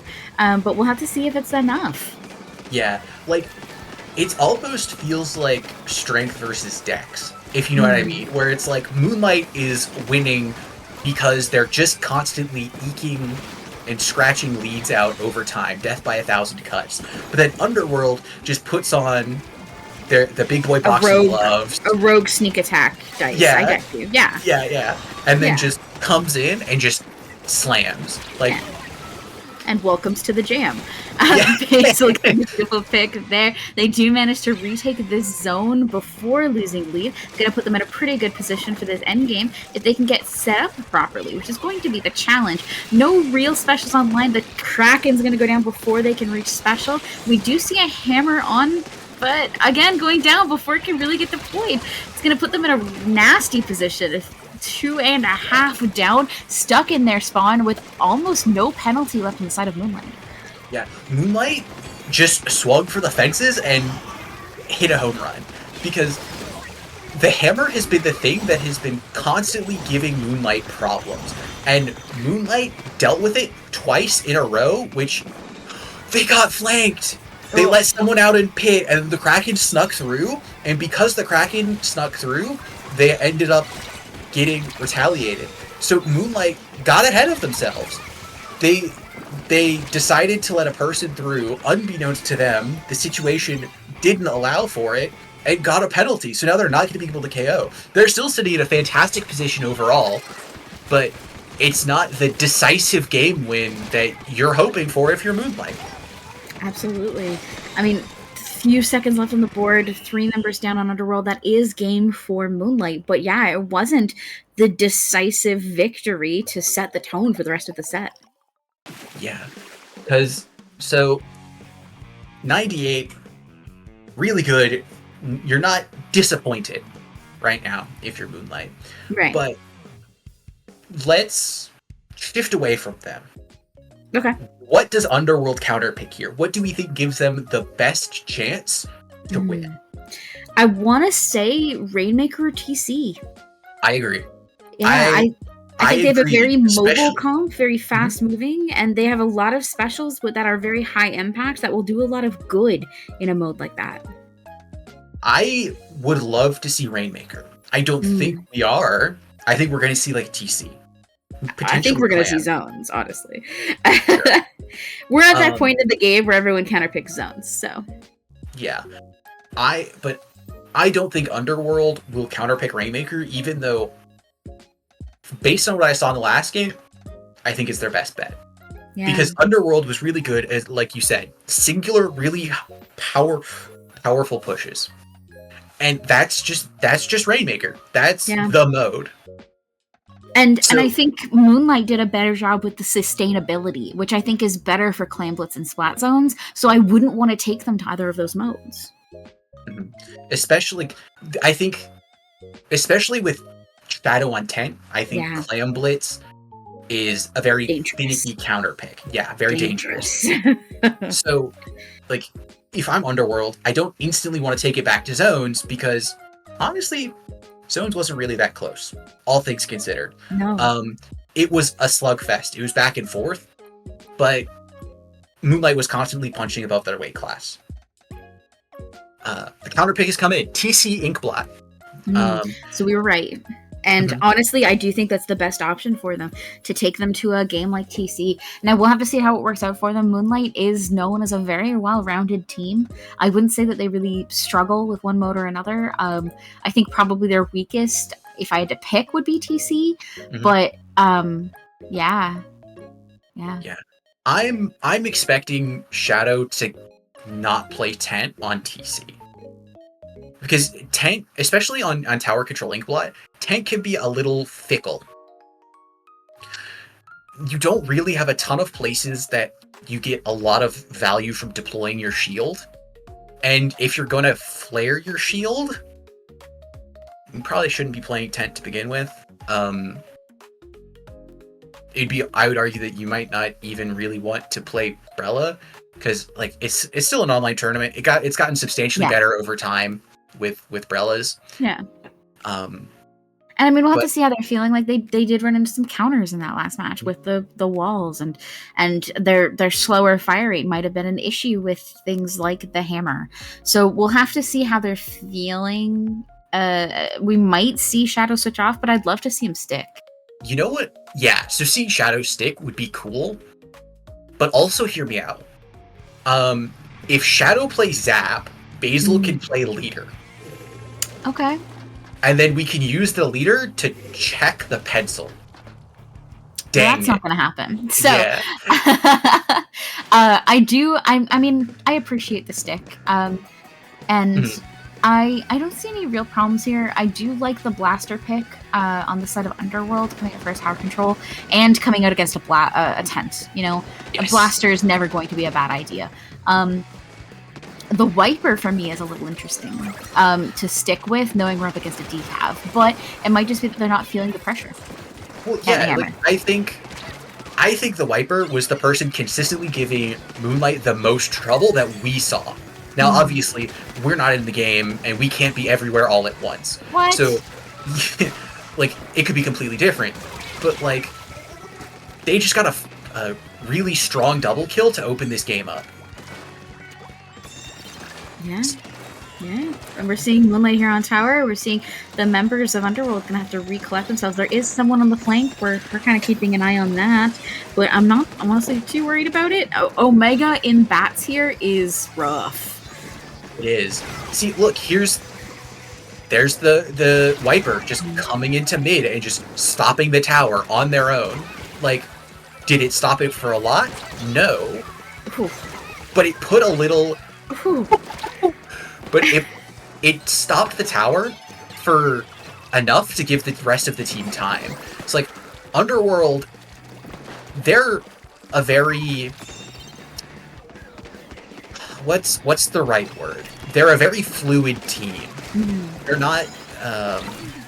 they don't necessarily stand together. They're 4 individuals that just happen to be in the same place at the same time. Ohana means family, and family means 4 individuals who happen to be in the same place at the same time.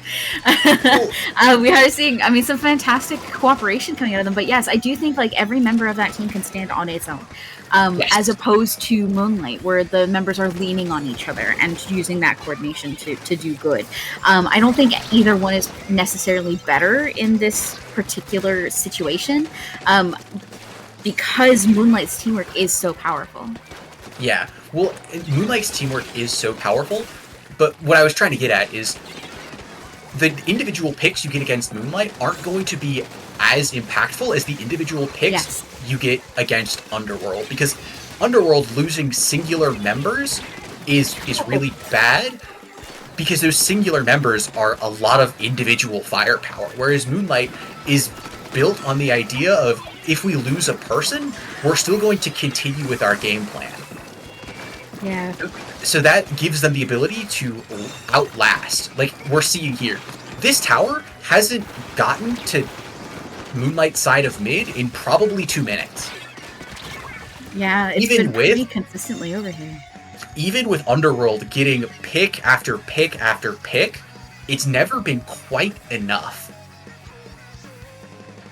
Because, like, also part of that is because Underworld compositionally, like, they don't have a turf advantage, so they're forced to play that aggressive, flank-heavy style.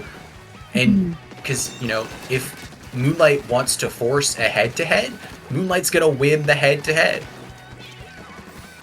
Fair. And honestly, they're doing a fantastic job of it. We've pushed down to 23, which is massive on this map. To get anywhere past that second checkpoint is essentially game winning because of how difficult it is to move through that flat area. So I kind of love hey, all right. Sitting real close to that bomb for my comfort. But yeah, Moonlight, anytime it even touches their side of mid, they've still got control. They're still rolling with it. There's not a problem. Well, and that's to say, Moonlight's turf control is so strong. Yes. It's like, how do you come back if you're Underworld? Like, you don't have the turf advantage, so you need to wipe Moonlight out. And once you wipe Moonlight out, you still can't push, because you need to get turf. So you need 2 wipeouts to wrench the game state away from Moonlight. In order to try and control the pace of the game, like, Underworld has to get at least 8 kills sequentially. Which is very unusual for really tower hard control. to do.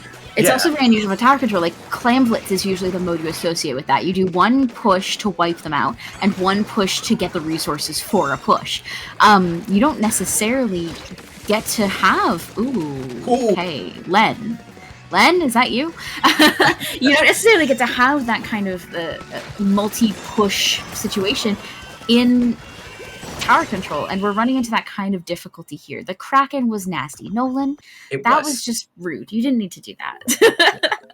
I'm desperately hoping Underworld is going to counterpick to Clams or Rainmaker.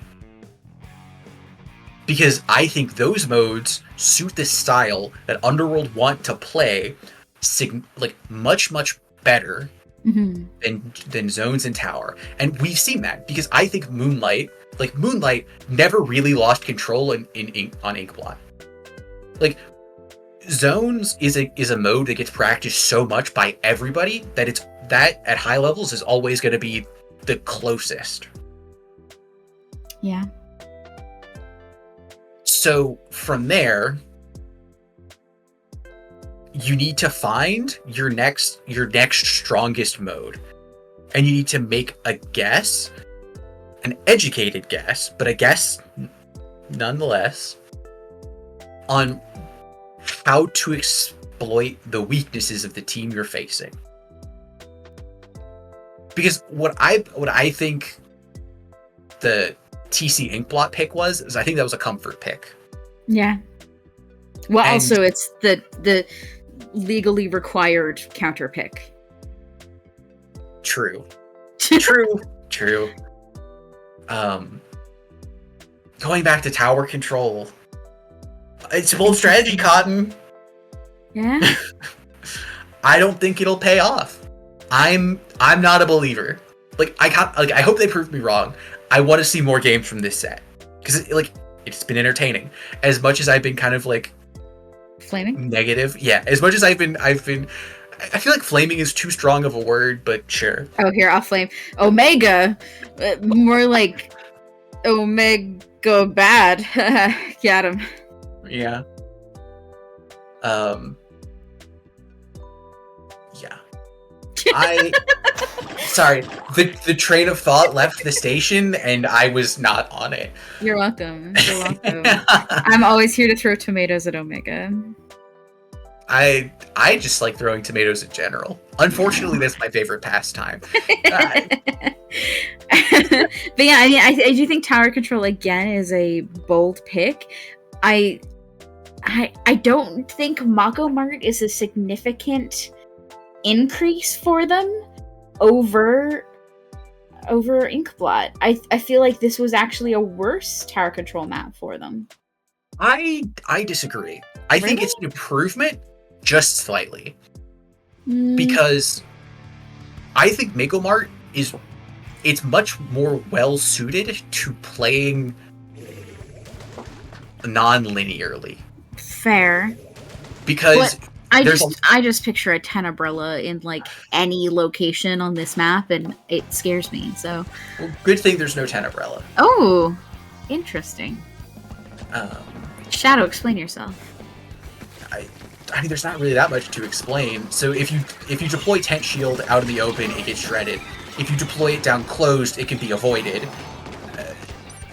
So the only real place to get a ton of value with Tent Shield is spawn. If you're in spawn, you're already winning. So with that train of thought, Tent's a win more weapon. And I don't know if that's exactly the train of thought that Shadow had, but that's my best estimation. All right, I'll allow it. Thanks, Shadow. Getting back to the game, we are seeing Underworld playing quite a lot more aggressively here. They're playing a lot more forward, a lot more active, and playing around each other. We're seeing a lot of Omega. We're seeing quite a lot more of them moving as a unit too. It felt like they were a lot more fast-paced there. Yeah. Well, and again, this map is much more well suited to that aggressive style because there's nothing to slow you down. And that's one of the things where it's Inkblot has that ramp slows the game down enough to put it in Moonlight's favor. But without that challenge here, Underworld can just kind of unchain themselves. They can just go be, just be goblins. Just go wherever so they can want. Omega. True, but like, think about it this way: a team of 4 goblins versus a singular goblin. The numbers, you know, what do they mean? See, I'm an artist, not a mathematician. So we are seeing Nolan getting into position on this right-hand side with that long-range shooter. It's going to provide quite a bit of advantage for them. Going to kind of lock off half the map unless they can take care of him. And Nolan is not letting them take care of him. Nolan is requiring them to die. Yeah, like that. 2 down on this side of Moonlight, 3 down. It's going to put Underworld in a pretty good position here, but they have a lot of ground to make up. They have a lot of paint to put down before they can do anything. And, like, Underworld didn't get their feet under them. Like, this is one of the things where, when it comes to pickup, is the most challenging thing. Actually, I don't even know if Underworld's a pickup. I could just be yapping. But one of the most challenging things with coming back in Splatoon 3 especially, is when to shove forward and not let the game Omega and not let the game go to a neutral, and when the game needs to go to a neutral. I'm just aghast at what I'm witnessing. Yeah, and we're still going. Yeah, like, Moonlight hasn't stopped. You can try, but Underworld was in mid. Underworld was in mid, trying to deal with Moonlight, and Moonlight just said, "Lamau, that's funny," and just went around. They went around, which is a fantastic showcase of turf. That's why you need turf, is so you don't have people just go around you to the objective. If you can't put yourself in a position where the other team is required to deal with you, then they're not going to deal with you, especially once you get up in the upper echelons of Splatoon 3. Because, okay. Go ahead. Sorry to interrupt you here. No. I do want to take a moment to mention that over the course of that set, we had like $300 donated between donations and matching. So, wow. Okay. Hello. We had a $10 donation from Super Joker. I'm just gonna cut those A's off because I can. Thank you so much for that $10 donation. A $20 donation coming in from Cactus. Thank you so much, Cactus. And a $120 donation coming in from T-Bob408, who already donated a $100 earlier. So, T-Bob, hello, thank you. I love you. But Super Jokera and Cactus as well, thank you so much for those donations. That brings us up to the $840 mark, which means we are well near our $1,000 goal. Yeah. So, and this also means we might really beat Nox and Sofa King. So thank you so much for that amazing donation from everyone who's donated so far for an amazing cause. I mean, we're bringing a little bit of joy to children who are sick and need a little bit of joy in their lives. I mean, how is that not a worthy cause? Yeah. And just because we're getting close to the $1,000 doesn't mean you guys get to stop. Keep it going. Keep it going. Let's more money, more joy for more kids. There it is. There's the pitch. Yeah. Like, we don't need to be complicated. Yeah. We just keep being awesome. Yeah, absolutely. And I think, honestly, that's it for us for now. We're going to be heading out. Don't go anywhere.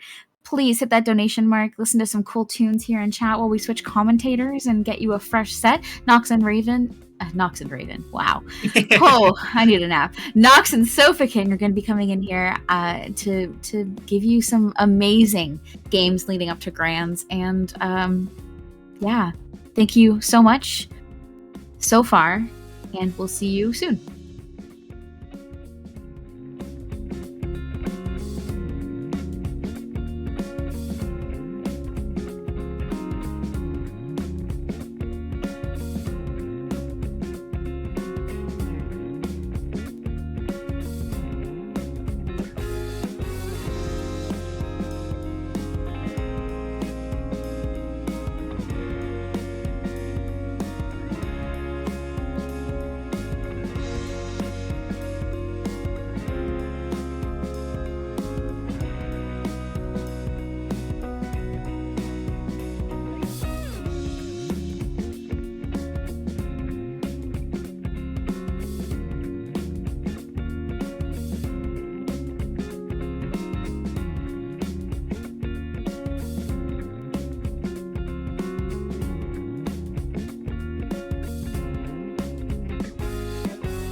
To before I changed, started acting strange, had my life in my own hands. Meanwhile, I was wasting time, thinking things were fine, but you had other plans. Behind your weak disguise, all the worthless lies was wrong, and now I know. Don't think that I won't try, this is not goodbye.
Good afternoon, Splatters, and welcome back to Gamers for Giving. If you're just joining us, this is a Splatoon 3 charity tournament hosted by your friends at Dapple Productions, as well as right here on IPL Splatoon. Now, this series of events all across the gaming spectrum are presented by Gamers Outreach, an organization that empowers hospitalized families through play.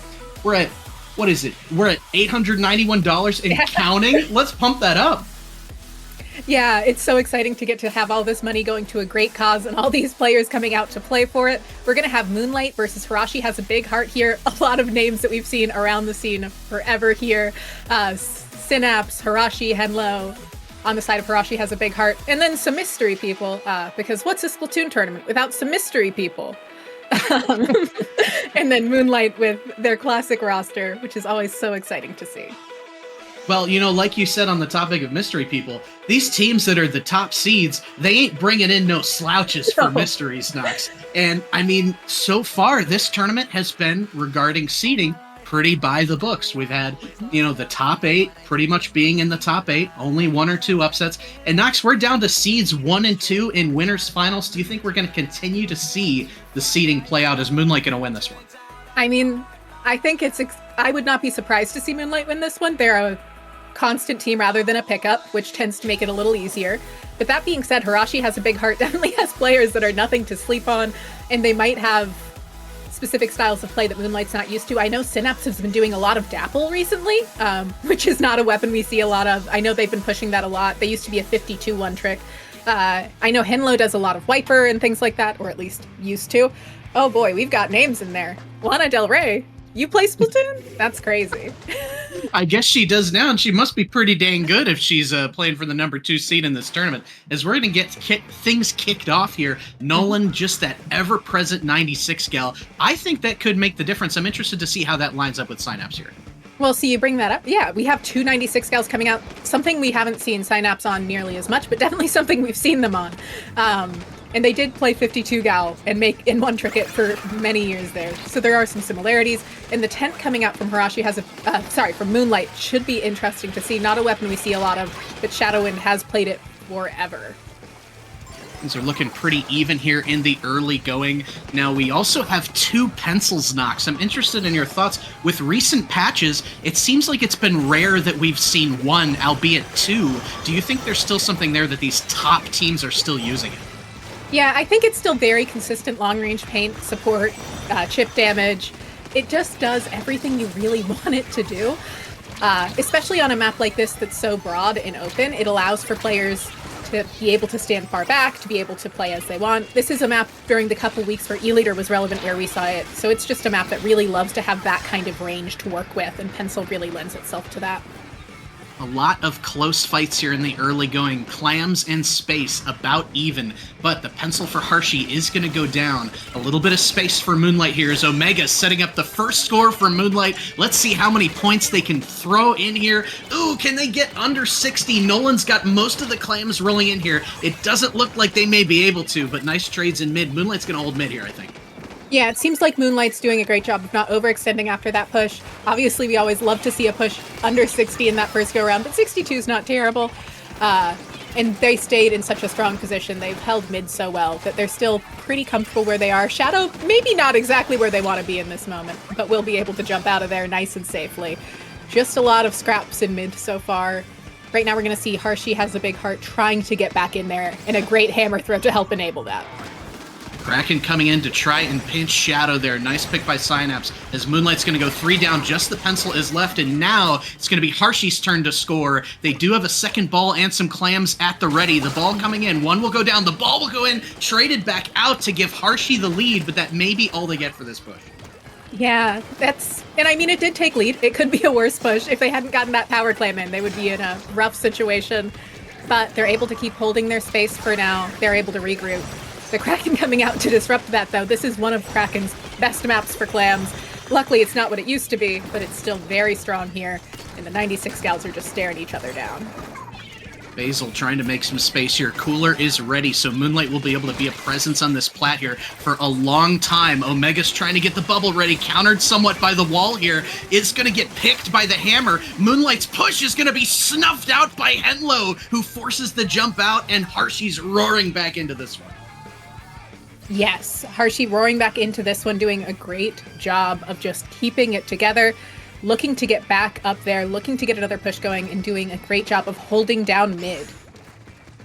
2 balls now with the brush almost at a third. The Kraken is ready as well, so you have to wonder if Harshy's maybe thinking of some interesting play here. No, the brush is instead going to sneak up, bringing in both balls. The brush going into the bats to dump all these clams in for an outstanding play as Moonlight will go 2 down elsewhere. Synapse trying to continue to make a mess up front here. The Kraken will run out. I think 16 is all they're going to get to, but Nox, that could be the game-winning push. It definitely could be. 16 is a very strong push. Moonlight would have a long way to go to overcome that, and they just need to do a great job of locking down mid in their plat. Although the Kraken could come in and disrupt that. Nolan coming in, causing chaos, chasing down Henlo here, but not going to be enough to take them out quite yet. Seems like Nolan will go down instead in a 2v1 situation. Shadow trying to use this Zuka to get a player, not going to be able to. And this is Harshy managing to get a great stabilization here. Just about in the final minute, and again, Harshy is the team with the better clam economy, but that could change at any time. 1 will go down for Moonlight. I believe that was Nolan in the corner, giving Harshy back numbers. You don't want to be losing numbers here when you don't have the lead in the final few seconds, Nox. Do you think Moonlight has it in them? Moonlight definitely could have it in them. It's not impossible. They have very strong offensive weapons. They have weapons that can brute force a push if necessary, but both of those have gone down. They do have a bubble. Clam Blitz has a long overtime timer. It is doable. It'll be really rough, and they'll need to really manage clam economy well. They are going to need a lot, so let's see if they can do it. You've got Kraken online for Harshy. You've got the bubble and 2 balls, as well as Juice for Moonlight. As they're going to be trying to roll in Nolan, getting things started with a nice pick on the pencil to eliminate Harshy's Juice, as Omega is going to be trying to use that bubble to roll in, but the Kraken's going to try and counter. Omega going up the top route will get the ball in, but they've got a long way to go and are down 2v4. Moonlight, it looks like Nolan trying to do the best they can, causing a jump in here, but their members are not going to be able to get in time. And oh my gosh, Nox, a 1-0 lead for Harshy. Yeah. Harshy doing a great job here. Those players are really strong. They did a great job playing to the strengths of the map. And what I really want to point out is they did a great job of shutting down Shadowwind's tent the entire time. That tent shield never got to exist for longer than 2 seconds because of how Harshi played that game. Yeah, to your point, what I really liked there was all of the team play that we saw coming out of Harshi. When these players are all this good, it really does live or die on who's executing the most 2v1s. And in that game, it was Harshi. Now, we'll see how this turns out. Moonlight has already been down 0-1 in a set today, came storming back. Yes. So it's never over till it's over for these guys. Well, especially in a best of 5, which we're in here, it really gives you a lot of time to figure out how to adapt to a comp like Harshi's. And on that, I do see teams pull out different comps pretty often on Museums de Alfonsino. It's definitely a map where you can see different picks come out, different strategies come out. Like, I don't necessarily expect on whatever counter pick Moonlight pulls out that Harshi will keep that 96 gal. Yeah, no, I don't think so. I mean, we know that Nolan will likely stick with it, but you're right that Synapse is going to have that flexibility to do other things. Now, based on what we saw there, if you're trying to keep Synapse on a weapon that Moonlight maybe thinks that they're less effective on, what would you counterpick here? Oh, that's always a rough question. There's so many things they could do. I think that the main goal would just be to try and keep it in a more long-range space if you don't want Synapse to switch over to something like the Dapple or the 52 gal. Try and do something else that has long, narrow pathways. Maybe some Scorch Gorge situation, potentially. Definitely not a map we see the most of, but I personally like it for Clam Blitz and Rainmaker, and it does get seen somewhat often in those circumstances, and could be a really unique way of minimizing the amount of like flanks that were coming out from the brush and all the shenanigans that Harshi was pulling out there. Yeah, I could see that there too. And I mean, that one brush flank, that was the game, Yes. right? They got something like 60 plus points off of that. So I think if you're Moonlight, you're thinking, all right, these guys are going to be trying different angles. We got to try and shut something down. I don't think you would want to go something like Hagglefish just because it's got Probably those not. 3 lanes. You want to go something more straightforward. I mean, maybe our fan favorite Barnacle and Dime. It could be Barnacle and Dime. Moonlight's, hey, we're gonna win these fights on paper most of the time, so let's pick a map where they can't get around behind us. Yeah, absolutely. I mean, it does always help. They're also going to want to lean into flatter maps since they are running that tent, and they will continue to run that tent, I can pretty safely assume. But you are right with the Barnacle and Dime call. We're going to go over to Splat Zones, Barnacle and Dime. Pretty good tent map, no flank routes like you mentioned, and the 96 gal will still get a lot of value out of Kraken there. Moonlight, I'll be here all weekend. You can my Venmo is Sofa King, so you can just send me money for that. I know you guys were listening and you chose Barnacle after I recommended it, but yeah, so I'm excited to see what they can do here. I think this is the perfect pick for them to try and counter what we were seeing from Harshi, and that's how you know these guys are the GOATs, right? They can identify what's going wrong mid-set and make those changes. It's so important to develop that skill. Counter picks are something that you do start learning pretty early on in Splatoon tournaments. I believe, I don't know if Little Squid League still does them, but they did used to for a while. And I know for sure by lowing, you're starting to get used to having them around.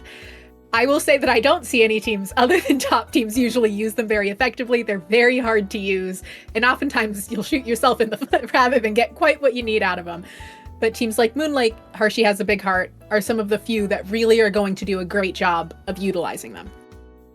Yeah, and it'll be interesting to see, right? Because we're going from clams, which is a good mode, to zones, which is the mode. So it'll be interesting to see if Moonlight can get right here as we're taking a look at any potential comp changes for Harshi. Looks like things are pretty much the same. And on Moonlight's side, Synapse is...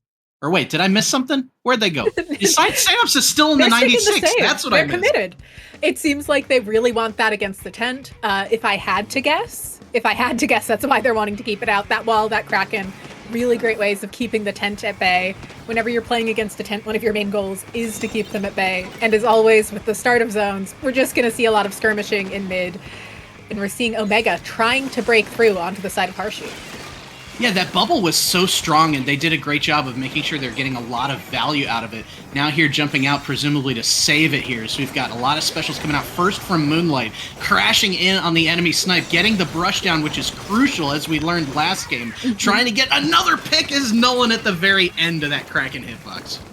Yeah, Nolan doing a great job there with that Kraken of really disrupting Harshy's positioning, really forcing them to move around. And Nolan keeping this alleyway shut down and dodging those pencil shots. Still in control is Moonlight, but Nolan will go down. Omega trading that out against Henlo here as the brush is going to come in along the side, getting picked now. It looks like they're wising up to the movements that brush is trying to do. And Henlo is going to try and break back in with a nice hammer throw. That's going to be hopefully a zone flip to stave off a knockout. It could be, but and there it is. Managing to get the zone flip, keeping the knockout at bay for now. But we see 2 players go down on the side of Harshy. Moonlight looking to regain control, having the zone back. They do have penalty points to work through. They have a lot more to go through than they did last time.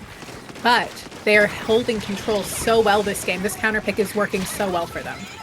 Yeah, they just are doing a really good job taking a commanding presence up on the snipe. However, 3 will go down. It's just the pencil. Henlo coming in from behind is going to get very tapped with that hammer, is able to live. Moonlight will continue to be staggered as the pencil will go down, as well as a jump in, I believe. As now the tables have turned. Henlo does go down up front, but we see all orange here.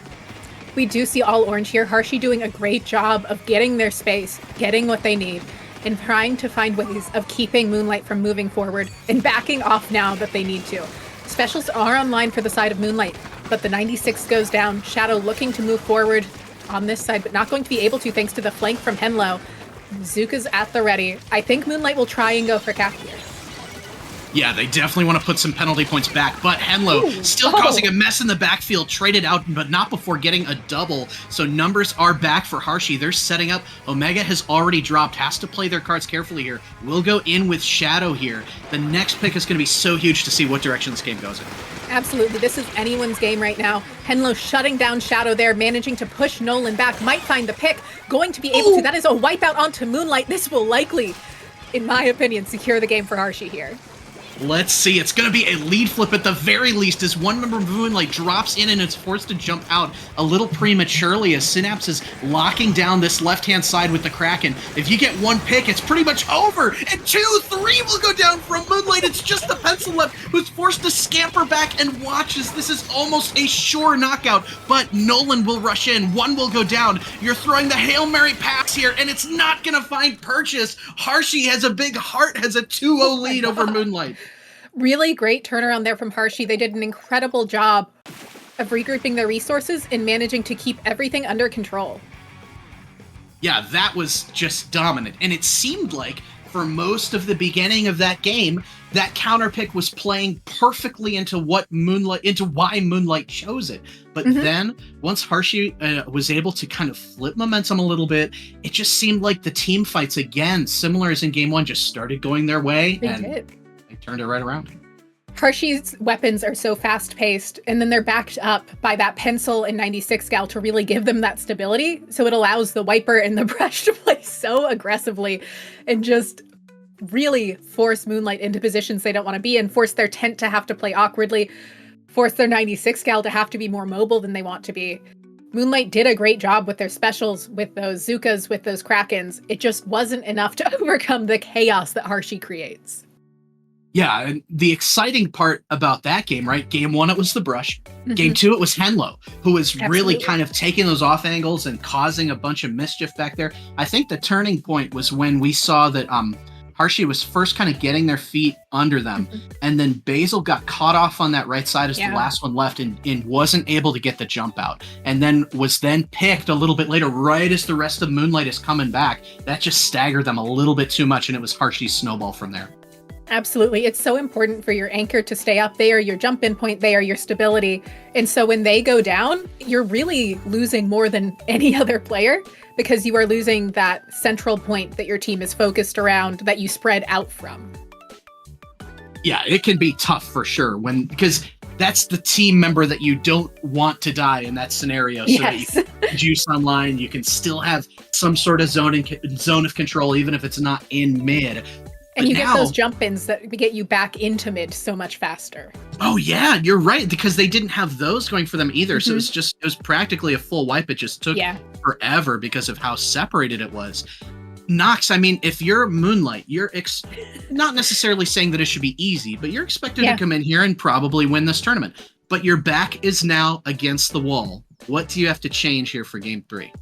I think a lot of it is just figuring out how to keep the Brush and Henlo at bay, keeping them contained, keeping them slowed down, making it so that you're playing the game at your pace. Moonlight tends to play at a slightly slower pace than Harshi, as we've seen. That's not a bad thing. It is just that they need to get Harshi to slow down. It's a thing that I heard a lot in college basketball growing up, of you want to play the game at your pace. You want to force the other team to play at your pace. And right now, Moonlight's trying to play at Harshi's pace, which just isn't going to work for them. It's not what they're used to. It's not what their comp's made for. They run a comp that wants to slowly build and then wall out. So they need to figure out how to create that while having a couple of flies pestering them. Oh, yeah. And the interesting thing is, I don't really foresee Moonlight changing their comp very much, just because those players are all so good at those weapons. So, Nox, what kind of a gameplay mindset do you need to shift to slow down that play without freaking out that you're down 0-2? Yeah, I mean, obviously very hard to go into these games feeling calm when you're in a reverse sweep situation where you need that to win. But definitely making sure that Shadow Wind isn't going in alone, making sure that somebody's moving up with them, really making sure to focus on those 2v1s. And we are going to see... Okay. Neo Splash here makes sense. Tent's not necessarily the strongest on this map. Trip Strikes are really nice to help weapons like 96 Gal and Toothbrush. That's not what it's called. Decaf break in. We knew what you meant. Yes, and obviously Pencil doing what they can to hold the back line. We're seeing 2 go down on the side of Harshi here. Opening going in the favor of Moonlight. That doesn't mean much quite yet. No, not yet. A 2-point lead ain't gonna cut it at this level of play here. But I'm curious about your thoughts, Nox. It seems as though the end splash pick is an attempt to meet Harshi at their speed, as opposed to the 10. Do you think that's gonna work for them? I don't necessarily view it as an attempt to meet them at their speed. End Splash isn't the fastest weapon out there. I think it is more that the tent was getting so consistently shut down, and it seems like from how Shadow's positioning, they didn't want the Pencil to have to ride tower, and it is a good tower riding weapon. So I don't necessarily think it's an attempt to meet Harshi at their speed. I think it's an attempt to deal with the fact that they have just really good tent shredding capabilities, and it did get them through that first checkpoint. Yeah, I love that. I think you're absolutely spot on. They do go 2 down here. It's going to be more as this Brush is able to get a nice jump camp, except Basil's able to counter that jumping out before Henlo then goes down as well. That was a nice value flip there for Moonlight. But to your point, they got a really nice push off of that, and I'm eager to see if they can continue this momentum. Yes, Omega having to dodge around Synapse's Kraken here. Synapse finding 2, that's really putting the pressure onto Moonlight now. Just their Pencil left up. Synapse going to move forward quickly here. Going to try and get the fall-off shots onto Basil. Not going to quite find them. Basil managing to get out in time. We see the Brush go down on the side of Harshi. 1 down each side. But Harshi definitely feeling better here. Going to work really hard to get through this checkpoint. But the 96 Gal going to do what they can. That whale putting in some work. Oh, I love that whale to get Nolan and the wall out of there, and now the Brush is just a haunting presence up here. Is going to be fighting Omega, taking down 1 and taking down 2, and the Brush is going to facilitate this lead for Harshi as they're cruising towards the goal here. Henlo is going to try and use the hammer to get a great trade on Basil, neutralizing the Pencil for Moonlight again as they're able to push it all the way to the 20s. Yeah, that's another checkpoint cleared on the side of Harshi. Harshi clearing through 2 checkpoints in that push is huge. We're now seeing Moonlight just have to paint and try and get mid back. Omega might have overextended a bit there. They're trying to find Synapse, but Synapse manages to find one of them instead. Nolan using Kraken to hold them back. The Pencil riding tower, but it almost feels like Nolan is overextended here. But as I say that, they do find the pick. So who am I? Who am I to say? You're right. Hey, that was a nice... I couldn't do that with Kraken, but, that's Nolan. Nolan's one of the GOATs, so sometimes we just trust Nolan's instincts, I guess. As Moonlight's going to be pushing again, the Brush is coming out from that left-hand side. An interesting flank from both the Brush and Henlo as Omega will go down for Moonlight, giving numbers back to Harshi, and this push may be over before it begins, but they've got plenty of time left. They do. There is a lot of time left to work with here. 2 minutes on the clock. Nolan trying to just get people off of this tent area. Not going to be able to quite yet, but we see that Kraken at the ready again. Going to be able to force Harshi further back. Gonna try and take out Henlo on this tower. Able to cross over using the Kraken. Gonna be able to hold down this upper right side to allow their teammates to get in. Probably gonna drop down somewhat soon once they're past this little area. The other 96 Synapse moving up to them. going to be able to take them out. Just Omega and Basil left. Omega gonna stay there. Omega gonna jump out. Basil having to back off just to stay alive, but trying to hold down that angle, not going to be able to. Wow, yeah, and a small numbers advantage here after, they were able to get the brush jump in, so now Moonlight's kind of rolling again in pretty heavy advantage, but Henlo has this hammer. Do they see Henlo at the side is going to make a play for Basil, but isn't quite able to land it. Moonlight, again, 1 minute left, has the specials online, and is going to be trying to make a push for it with the strikes ready, the Kraken ready, everything's coming out. It's all going to ride in this top right corner here, Nox, but the brush is going to roll in, trading out one. Basil, still living on the tower, has to scamper away from the opposing pencil. No. Everybody's collapsing in on Moonlight. They'll go 3 down with only about 30 seconds left. Yeah, and they lost their tacticaler there. You really don't want to lose this at this point in a game. You're really going to be relying on that. It seems like Basil might have been a little overeager in their positioning there. Shadow managing to stay alive. Henlo going to try and get this jump. Going to be able to. Hammer coming out, getting Shadow. They do get taken out by Nolan. It is a 2v3 situation. There's a Kraken at the ready on the side of Harshi. This should be an easy defense for them in this last 13 seconds. Synapse is going to go down up front here as Nolan's trying to make one last desperate play. Another one going down. A huge fight there as Nolan's able to flip advantage to Moonlight's side. Kraken is ready. His jumps are coming up in the tower. Moonlight has not been able to secure this top right that is so crucial. They do get one up in the corner. That's the pencil going down. They have to contest another Kraken is now in overtime. They've got to grind this tower, but the Kraken will lead Harshi to grand finals as they're able to clear out that tower. Synapse doing such a great job there to get that Kraken at the end. Tower control has always been a mode about where's your GG special? And Synapse was able to get that GG special ready in time. Luckily, Kraken's a bit more exciting of one than Ray was last game. Yes, yeah. I think that was beautifully played by Harshi. And, I mean, it seemed like that may have been their strongest game yet, despite the score being so close. They just were able to repel Moonlight from that top right corner every single time, never letting them find purchase in there while still sending Henlo and the brush to come in from the left. It was just, I just really thought it was a masterful defensive game from Harsh. I think at the start of the game, that was not so much the case, but by the end, they had figured out exactly what they needed to do to defend against Moonlight's comp. And they were able to kind of force Moonlight into feeling what I am going to imagine is panicked enough to force them into awkward repositioning. Like, we kept seeing Basil be so much further forward than we would expect to see a pencil. And part of that is that Basil is good enough at pencil to usually hold those positions.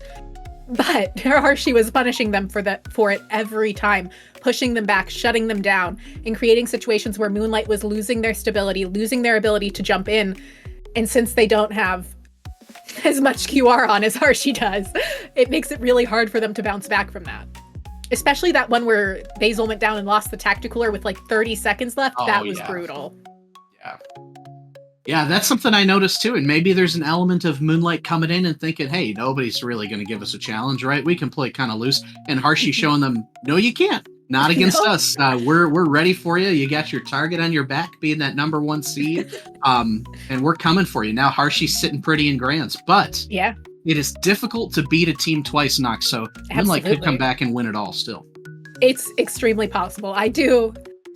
Now, I'm not saying they're going to take the losers bracket, but they are the number 1 seed going down into losers bracket. We do traditionally see them go forward. There is always a chance for a wild upset, especially in a tournament like this. There are a lot of great teams. It would not shock me to see that happen at all. But it will be interesting to see how it goes. Well, folks, let's chat just a little bit about what's going on elsewhere in the bracket and over on the other stream.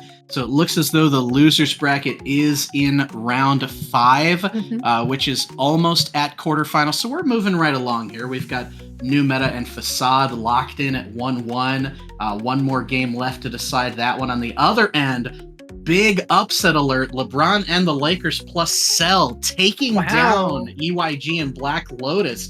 They've been really, really showing up this tournament, Nox. Yeah, it seems like it. That's exciting to see. I personally always love to see what Black Lotus is up to. I am personally a fan of seeing European teams. I think it's exciting. But really cool to see Washed Motive and LeBron and the Lakers coming up here. It'll be interesting to see who that goes to. Washed Motive has some very notable players that have been around for a long time there with Drifty, Red Shell, and Kara. One would think that LeBron and the Lakers are busy preparing for the NBA Finals, but no, they are getting ready to win this Splatoon charity tournament. So either way, I believe we are determining whether or not we are going to a break or moving forwards. We may have to prep this next match for you, but don't go anywhere because more great Splatoon is on the way.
Hey there, everybody. Welcome back to Gamers for Giving. Just a teeny tiny little break as we are going to be joining that set that we were talking about just a minute ago.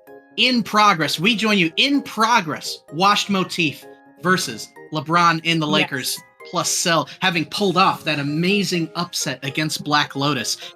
And they start this set up 1-0 on Washed Motif. Nox, what is happening?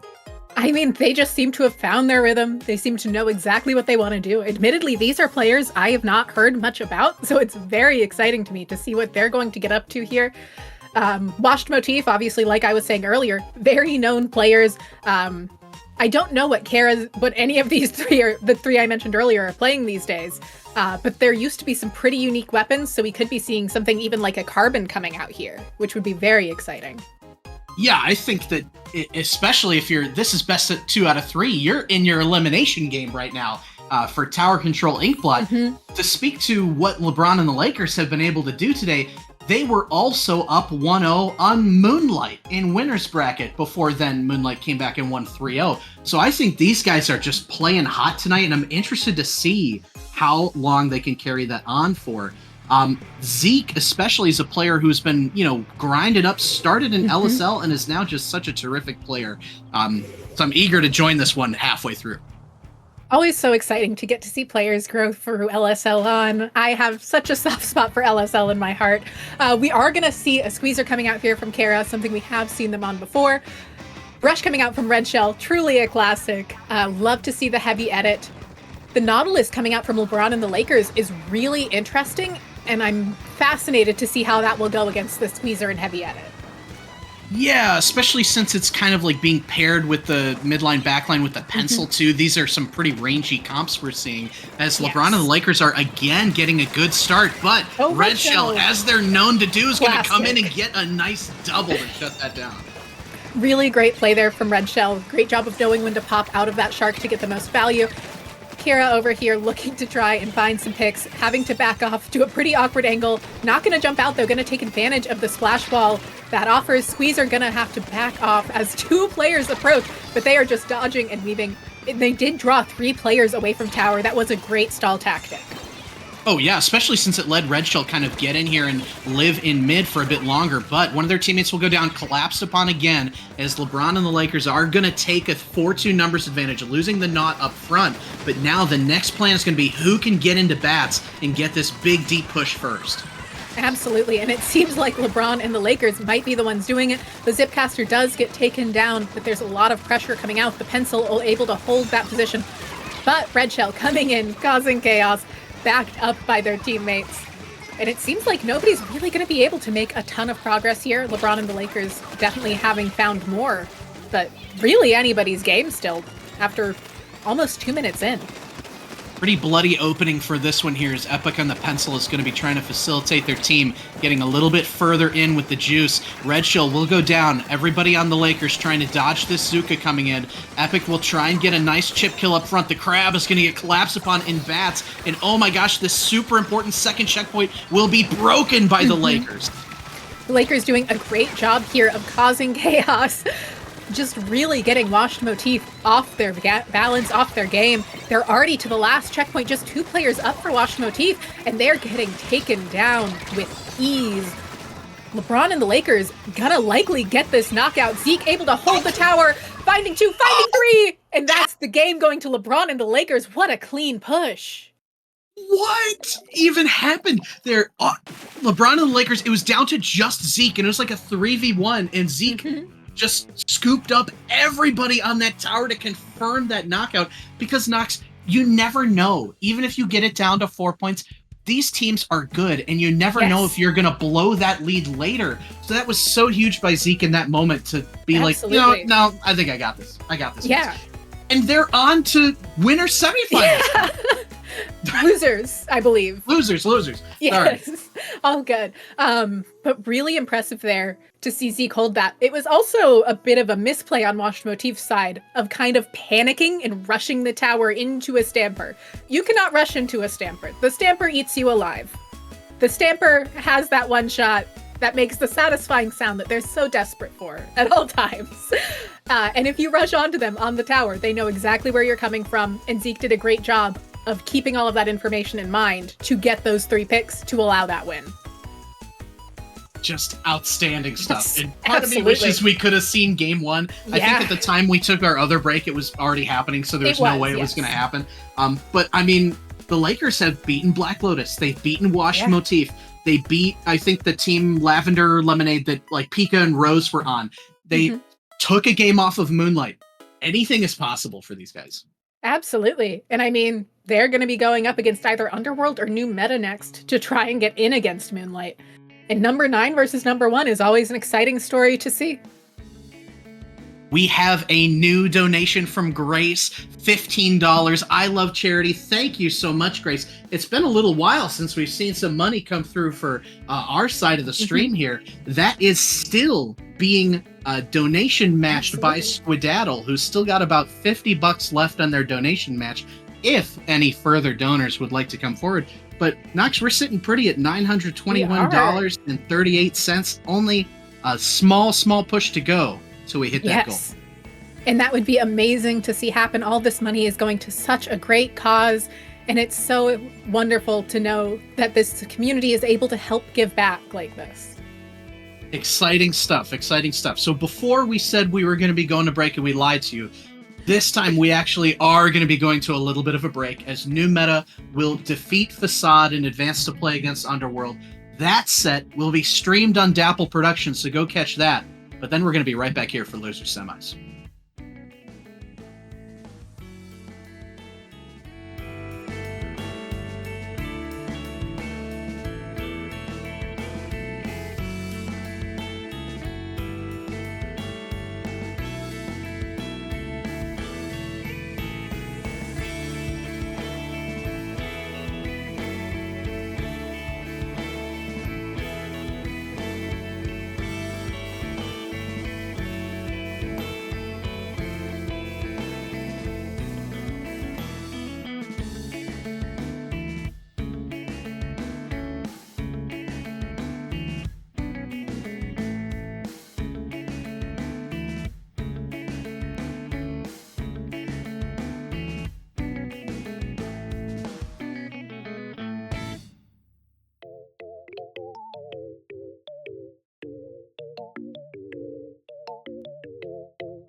dude, that internet these days is so dope.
Good afternoon, splatters, and welcome back once again to Gamers for Giving.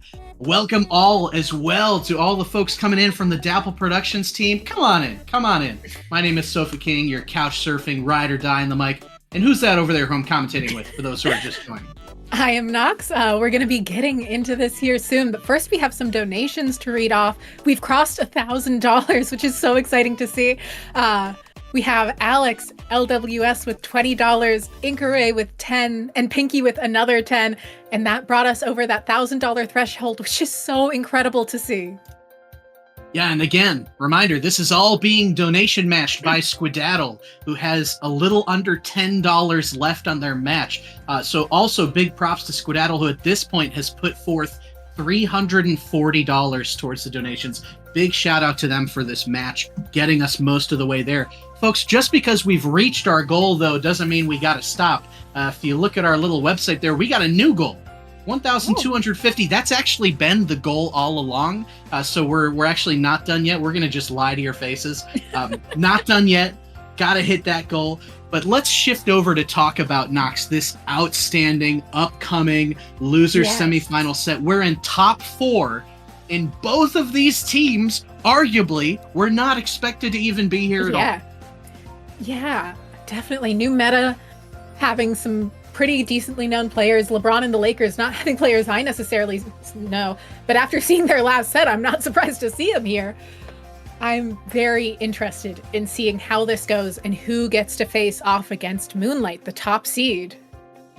It has been exciting to say the least. And of course, everybody has dreams in their heart of being the ones to take down Moonlight. But the priority here for these two players is this match right here, right now, and saying, hey, which one of us can hit podium in this stacked event? I mean, we've already seen both these teams on stream, like you said, Isabel's dualies. We've seen Zeke on that Stamper. So just some terrific players here. Now, we were talking a little bit off camera about starting a set on Rainmaker Humpback. Yes. What does that do to a person to begin a set on Rainmaker Humpback? Look, I think if it was any other mode of Humpback, I would say it's a pretty negative thing. Most people don't like it, but Rainmaker Humpback is genuinely a pretty well-balanced map. It has very set strategies, it has very set known goals. It's just all about shutting down that elbow or breaking through that elbow, depending on your perspective. So it'll be interesting to see how these teams go about it. Love to see that ballpoint coming out, the Tetra, the brush. That is going to be a very fast comp on the side of new meta. LeBron and the Lakers definitely running something a little slower, a little more ranged. So it'll be interesting to see how this game goes. Two underdogs facing off as Isabel is going to be looking to get things started. Will be picked by Zeke and the Crab, as Zeke's going to be looking for some early forward momentum here. Now, this is all about fast starts. How do you best facilitate that, Nox? Yeah, well, we're seeing it right now. LeBron and the Lakers finding those early picks, but Isabel going in and finding a trade to slow that down and shut it down. We are going to see an Inkjet coming out here. Potentially, no, not quite. But that was a great trade from the ballpoint. We're seeing a great pinch. And new meta shutting down this early, what could have been potentially very rough push from LeBron and the Lakers. I love that defensive stand, especially from Ryziel, to get that sick double, as they're going to continue rolling by taking out the knot. Ryziel, though, will be picked by the pencil. They're going for that left-hand side. Oh my gosh, they are going to break the check knots. Nox, to your point, we never see it. How viable is it at this level of play? I mean, it can be viable. I'd say it's more viable with new meta's comp than most comps we see because of how mobile and flexible they are. I think Isabel was probably trying to set up a reef slider there. Here's the downside of it, though. It does allow your enemy to just get right up there. Isabel doing a great job with this reef slider. He's going to go down to the splashdown, but just the knot left up. So new meta is going to be able to come back in here, clean up mid, hold on to that lead by 1 point because they broke the checkpoint first. Zeke going for the flank, though. Will they notice? Oh, Zeke is going to get called out there. Nice. You can tell that those members of New Meta are coordinating on the mic here. So they're going to be gearing up for a push, still opting for that right-hand side along the elbow. Now this time, nice double pick by Ryziel to allow Ham to kind of slide forward here. Now breaking into the street here, Nox, is tough to do. Yes. What's the key? Well, we're seeing it right now. The Rainmakers taking it slow and easy, letting their teammates try and clear space for them. Not overextending, though admittedly the Zipcaster does get in the way of that. But New Meta still has this elbow pretty cleanly locked down. Reef Slider coming out, finding the Nautilus, managing to dodge around, slow down the splash. A push to 28 isn't bad at all. But I would still say this is an even game because of Humpback being Humpback and the checkpoint being down for both teams. Oh yeah, this one can be swingy as all heck, as the Knot is able to get a nice pick on Ryzeal, flushing out the brush as well, who's trying to cause some mayhem, and will be able to get Zeke up in the backfield here, trying to get more from it, but otherwise just distracting the Lakers here, who are going to opt for this right-hand drop. Yes. Seems like they might try and go for a fast push here, but getting called out and slowed down by the Whale. This is a great position to stall the Rainmaker from. It's not a great position to push from in this scenario. And we are seeing the Brush just ledge camping, the Inkjet coming out, keeping them from moving forward, putting so much pressure, slowing things down so much. Ryzeal doing an excellent job staying alive, getting this cooler. Ryzeal's been doing such a great job of playing anchor here and using those Inkjets so effectively to slow down LeBron and the Lakers and just be an absolute nuisance, since we're seeing Isabel move forward with the Rainmaker, able to get all the way to 15. Yeah, that's why you don't stall it there, especially when you don't already have the lead, because you just lost another 8 points, which is huge. 15 to 23, that's a massive push on this map, as the Lakers are going to be starting to load up on this side here, Nox. It looks like they might have a pretty clear path to push unless Isabel manages to shut it down, and no, Isabel gets taken out. The Whales coming out from the Brush behind the Brush, trying to set up a flank here, might be able to. And it seems like Isabel and the Brush were able to slow them down just enough for the ballpoint and the Zap to get into position to stall and hold. But that could have been a huge push if LeBron and the Lakers had moved just a little faster. Yeah, I agree. It seems like they're struggling to fully win some of these big team fights here, as again, Ryzeal will be doing work on that Inkjet. Everybody for New Meta's coolered up. They're getting a nice pinch there, and it just seems like they're never losing numbers to the point where they're in danger of losing this lead. Well, and part of that's probably coming down to QR a little bit. The joy of Tetris and Ink Rush is you do respawn quickly usually. You are going to be moving quickly, and you're able to cause chaos in the process. And their Rainmaker carriers have been doing an excellent job of knowing how to kind of enable their Brush and Tetra to go in and be as chaotic as they want to be by playing those slow, steady shots, almost being a second anchor for the team when the ballpoint's not on it. Nice defensive stop from the Lakers, who are now rushing through mid, but the splash will go down to Ryzeal, who's been an ever-present force on the defensive end. The Knot now rushing forwards to try and create some space for the Rainmaker, as Ryzeal again trying to end the game, but it will be picked by the Knot. Tiki Taka is rushing in, trying to counter the Brush here, is going to get picked by Isabel, who's trying to end this game, will get picked instead. The Rainmaker still lives for now, but does not have a lot of time left, as the Lakers are trying to push in on this right-hand side. A trade up front. The Crab will try and help to move the Rain forward, but Isabel again is going to get picked while trying to hunt down that Rain. 2 will go down for New Meta, as, here comes the final push attempt from Epic. Dodging bombs, dodging and weaving through. Can they get it? Not quite. That's a long way to have to back up with only 10 seconds left on the clock. New Meta just needs to keep painting to keep this going, but the Nautilus is going to be able to use the splashdown to clear enough space. But not quite. Held onto by New Meta by 1 point. That splashdown almost clearing the path enough for them to take the game. But New Meta held their composure just enough to keep that. A game of inches, truly. Yeah. And I feel as though if you're the Lakers, you could almost squid roll there to get the points you need, just to give yourself that little bit of armor. But it wasn't able to happen.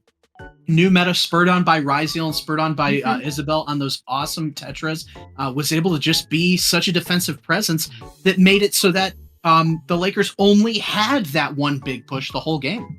Absolutely. And it's so great to get to see weapons like Ballpoint and Tetris use.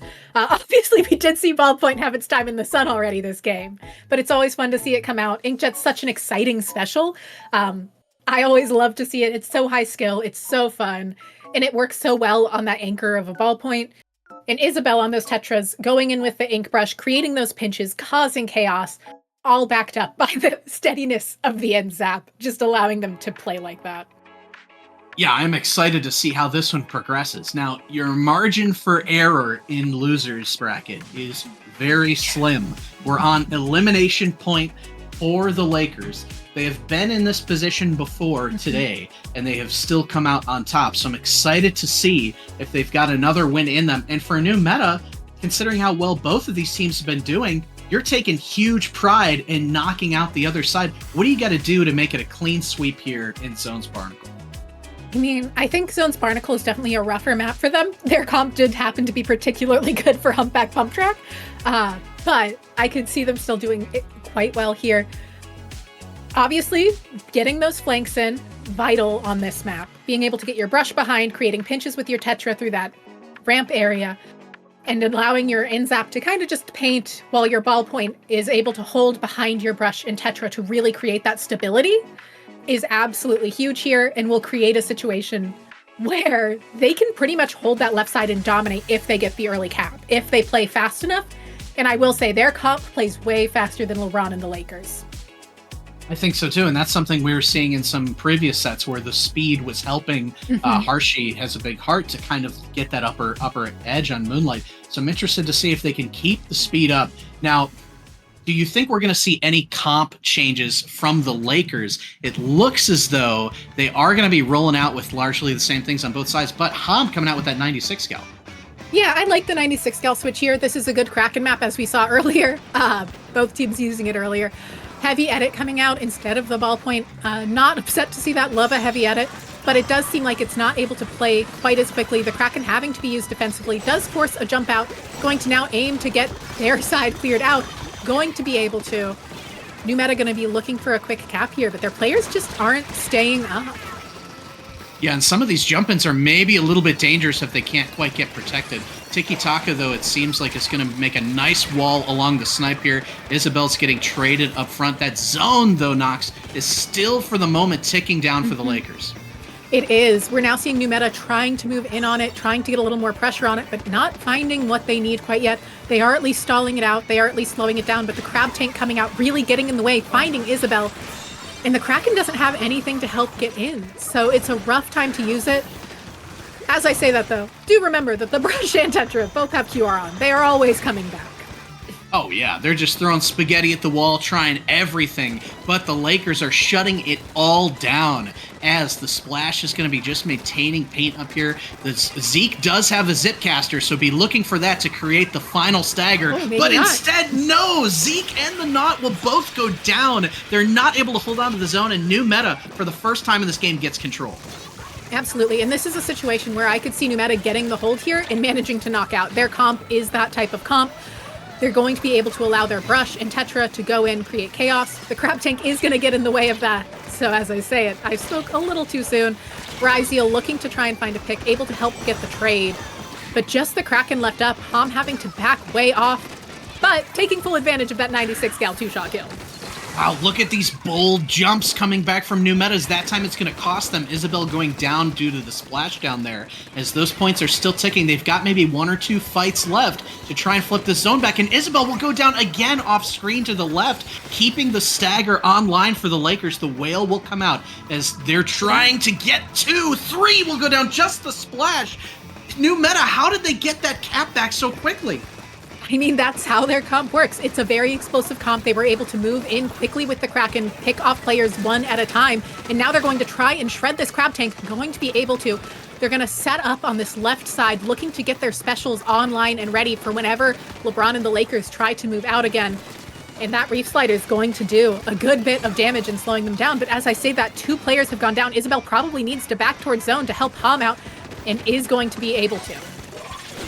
Yeah, it looks like the Reef is not going to be able to get anybody as pinched again there. Lulu again will jump in and get picked as the Brush. And now we've seen New Meta come back so many times, but again, they're in a position where they have to get this retake going. Zeke can't find anything with the Zip. The Knot will go down up front. Ham is going to barely avoid being picked by Bomb, but then will go down anyways. And this could be it for the Lakers, who are now getting very close to knocking it out. They are, and New Meta is not in a great position to try and retake. They're going to have to play risky and aggressive here. Fighting their way out of the pit is an interesting choice to me. The Whale coming out, but Zeke able to play clean up with ease. That should be the game right there. And we're going to see a game 3 here in losers semis going into an exciting game 3. Yeah, both teams I'm looking stoked. very dominant. Oh, yeah, because, I mean, and they've been doing this all day, right? They've been doing this all day to teams that you have not expected them to do it to. They've done it to Black Lotus. They took the Lakers took a game off of Moonlight. New Meta dispatched Underworld and Facade. They've just been taking down these monsters, and now the two monsters are finally battling each other here. The final map is going to be Clamblitz. So I'm interested to see Clamblitz and Museum. We were talking a little bit earlier about how teams do kind of do some funky comps with Museum because it's all about how can our players best break into Plat. Excuse me. Do you see any comp changes coming from either side? I see New Meta probably sticking with that 96 gal. The Kraken is useful here. I think this map naturally favors LeBron and the Lakers since they do run those longer range comps. It is going to be a matter of New Meta figuring out how to break in. There's a world. No, I think Isabel stays Tetra here. I think the Brush stays Brush. The Zap probably doesn't go back to Zap. And I think we do see the heavy edit still. I would like to see them potentially switch to Ballpoint and maybe take the Zap back. I think the Inkjet can be really valuable here in forcing plays. But also, you just don't want to you don't want to set up to have to force plays. You want to just be able to make plays. Yes.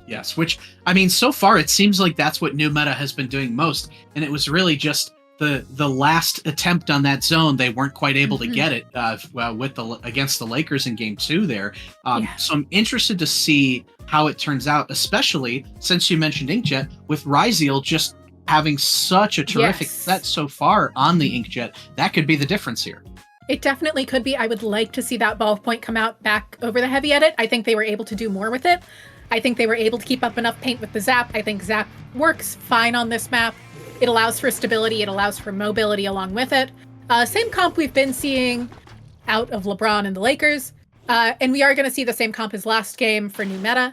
I'm interested in seeing how this goes for them. It is still a solid comp for this map. There's nothing wrong with it. And we are seeing an early aggressive opening there from Isabel and the Lulu. Not going to be enough. But Lulu is going to manage to get out of there and allow their teammates to paint mid.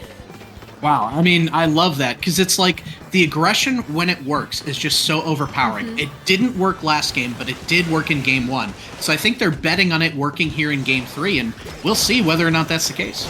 I mean, it definitely could. Great pick there from the Kraken coming out.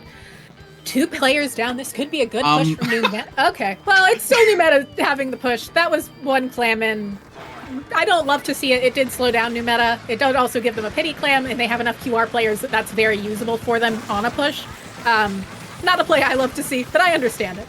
And New Meta's going to have Tactical already. The pencil's down. The Brush found 2. Looking to get the Nautilus. Not going to be able to. New Meta goes down. This is a bloodbath of a game. Oh, yeah. I mean, and I can't believe that they still defended despite losing the member who went off on their own to score, and now they're sitting pretty with another couple of balls at their disposal as the Brush will go down. 2 will go down for New Meta. 3 as the Lakers are rolling here. The pencil getting set up, trying to accumulate their clams with the juice, getting it all in line, and they have so much scoring that they're doing here. The Splat coming in up top with a bunch more. The pencil is going to be rolling in despite everybody going 2 down. It's going to get a nice pick, and the not from above, the heavy edit can't find them. That score's going to go all the way down to 14 for the Lakers. Yeah, the Lakers just creating an excellent push there, exploding onto New Meta's side of the map, creating so much space, taking full advantage of it, and then slowing down New Meta enough that they can't reclaim mid while they respawn, which is absolutely huge. That's ridiculous. I can't believe that just happened. As now New Meta has such a mountain to climb to avoid elimination in this tournament, and they go 3 down again as Ham has to scramble back, grabs the pity, has the Kraken ready, but now they're on the defense again. Look how many clams the Lakers have. Yeah, the Lakers probably could knock out here. I'm not going to be able to do the math quite fast enough in my head, but it's definitely feasible. 2 players have gone down, though. Ham looking to help secure this left side. Gets chip onto 2 players, so they're going to have to back off and just looking to find that forward movement. But the Nautilus really putting in some work. Isabel now fighting them. We're seeing right now New Meta looking to try and push in on that right side, but the Nautilus is going to be... Oh, they're actually going back. I thought they were just going to go stand under the basket and try and give a jump. But the Crab Tank likely slowed that attempt down. Wow. I'm worried that New Meta's getting a little panicked here, as we Seems saw like it. even Ryziel pretty much skipping mid and going up to the ramp there. Is now 2 down again. A failed flank is 3 down. Oh. As the Lakers are closing in. They miss one ball, but they've got a second at their disposal. They get one in. The pencil will get both balls in, and now just one clam left. The Splash is going to toss it in, and LeBron and the Lakers are heading to losers finals against Moonlight. What tournament LeBron and the Lakers have had. New Meta put up a great fight there. I do think there is some level of Museum being such a long-range map that New Meta had a hard time adapting to it. Their comp doesn't naturally lend itself to that. Tetra and Brush don't love that map. But LeBron and the Lakers also played that beautifully. They played calm, they played collected, they created the game at their pace and didn't play new metas, as we've talked about before. Just amazing, amazing work. And what I am interested to see is this matchup with Moonlight, because I think LeBron and the Lakers in Moonlight do have that similar style going on, like we were saying earlier, where they are going to wall out, they're going to build special, they're going to push with advantage. And this was kind of similar to the inverse of what we saw with Moonlight and Harshi, where LeBron and the Lakers were able to beat that faster paced team in new meta. And now I'm interested to see these two teams with perhaps a bit of a skill gap, but similar styles take each other on. And there's something to be said for the Lakers having the hot hand here. Yeah, the Lakers have a very hot hand, and at that, Moonlight's been just chilling for a while. Like, they have not had much to do for quite a while here, and that's always a rough situation to come back in through. So it will be very interesting to see LeBron and the Lakers against them. I also think the Nautilus into 96 Gal matchup is particularly interesting because they're both filling that midline role for their teams, and they do it pretty similarly, but the Nautilus definitely, I'd say, is a little more consistent at it, whereas the 96 Gal offers a little more defense and paint. Yeah, I can see that for sure being a cool matchup for us to look forward to. But you know what? Before we fully move on, I do want to give a big congratulations to New Meta for that awesome 4th place finish in this really stacked tournament. Couldn't get it done in this set, but hey, you've been getting it done otherwise for several hours now in a row. So hats off to them for a great run. And the Lakers are going to be continuing. Knox, this is going to be a rematch of winners round 3, where the Lakers took game 1 off of Moonlight. Interesting. So this is definitely a situation where they could manage to find what they need. They just need to find 2 games, I believe. Let me double check myself on that. I believe we're still going to be 2 games since it's losers bracket. That's usually the case. Oh, it's best of 5. There we go. So best of 5, definitely still doable. Maybe a little more competitive. It does seem like LeBron and the Lakers tend to do really well in these best of 3 sets. They're really good at finding those upsets, which is how they've kept their losers run alive for so long against so many teams that they were definitely not necessarily expected to win against. Sorry, did I say new meta? I meant to say LeBron and the Lakers. LeBron and the Lakers going to be going in against Moonlight here. Seed 9 versus Seed 1. And we're going to start off on a classic, but with a little twist. Tower Control Mako. Oh yeah, and the really interesting thing about how this set starts is that back in winners quarterfinals, that set also began with tower control. Now it was ship shape, and that's important because that was the game that the Lakers beat Moonlight on, was tower control. So they've done it already today on this mode. I'm curious to see if they can do it again, get another hot start, keep that momentum rolling, and kind of like we were saying, that's how you take down this Goliath that Moonlight is. If you're a fan of the underdog, hey, it might sound weird, but you're about to be a fan of LeBron James. Not a sentence you'll hear ever again, probably. But yeah, in this case, LeBron is somehow the underdog. Going to be, and I mean, I don't expect to see their comp switch much. We haven't ever seen them really change anything, quite frankly. And it's a very similar comps to Moonlight's. The only major differences are the tent versus the splash and the Nautilus versus the 96 Gal. And the Nautilus and 96 Gal really play pretty similarly in a team setting.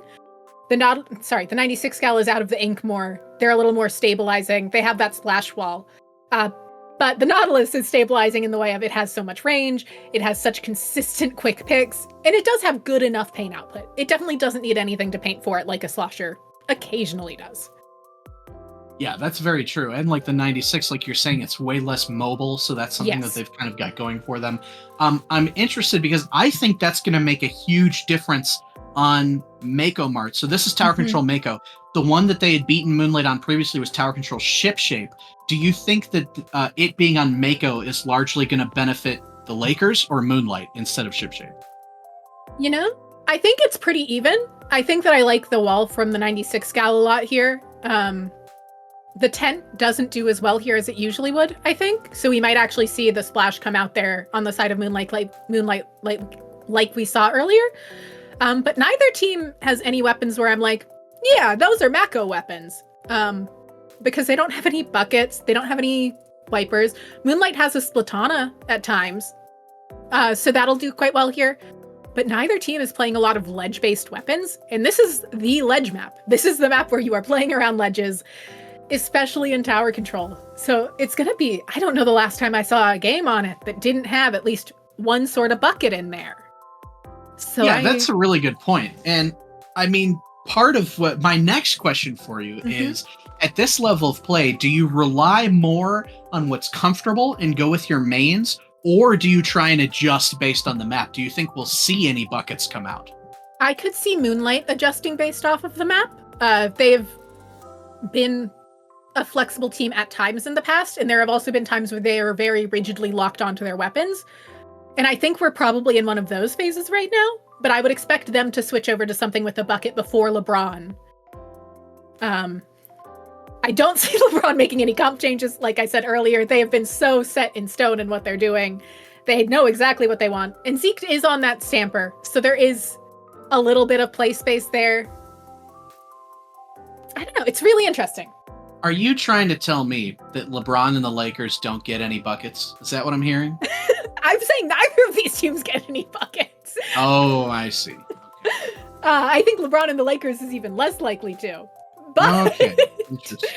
I don't see a bucket coming out. What was the here. basketball court stage for Splatoon? Was that Gobi something? Yeah, Gobi. Okay, Oh, this should Gobi be on is fun. Gobi. If this It was should on be. Gobi, the Lakers would 3-0 sweep Moonlight.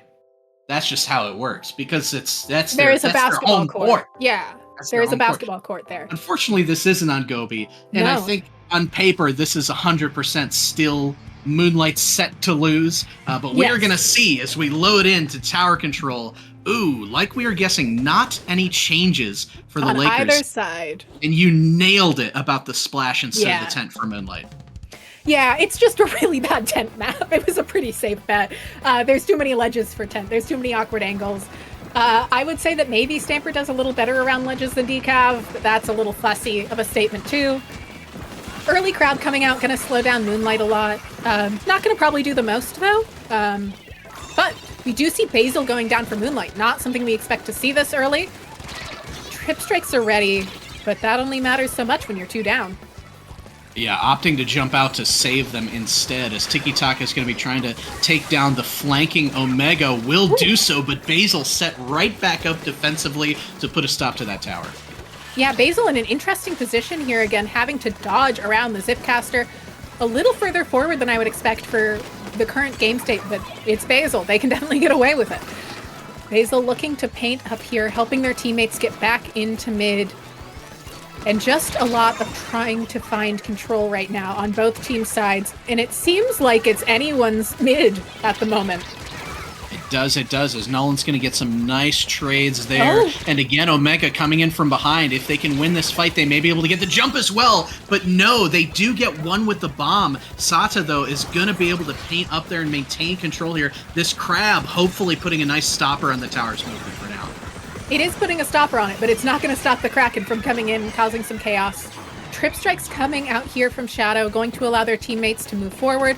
Decav looking to take out the splash here, might be able to, if nothing else, slowing down with the bubble. But this is such a stally game from both sides.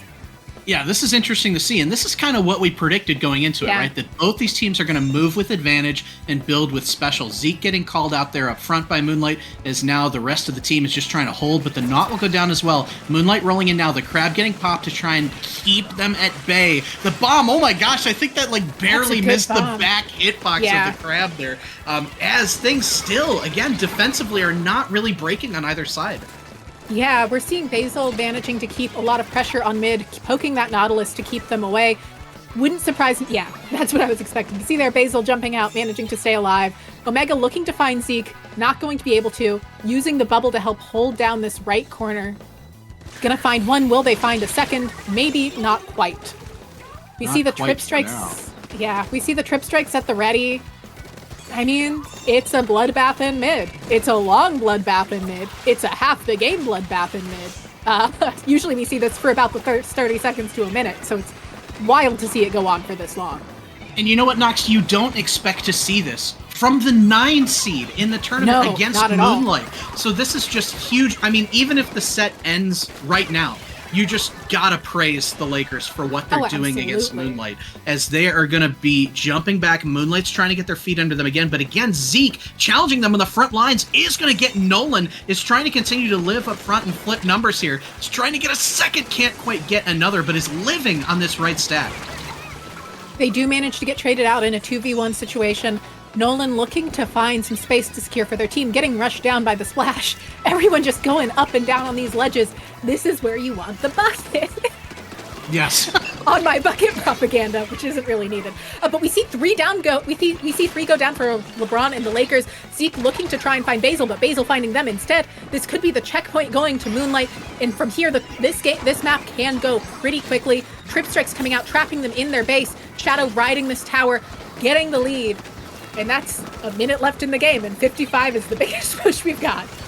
It's kind of crazy, huh? But you know, I'm most impressed with Sata's crabs that seem to come out at the perfect time to minimize Moonlight's pushes, as they now do get on the tower again. I think that's Omega who's going to be going up there, getting a nice trade up front. As Shadow has the strikes ready. You've got probably one more set of strikes before you got to get your GGs online here. But if you're the Lakers, what do you got to do? You don't have to go far to take this lead back. No, it's still a really tight game. There's no checkpoint advantage.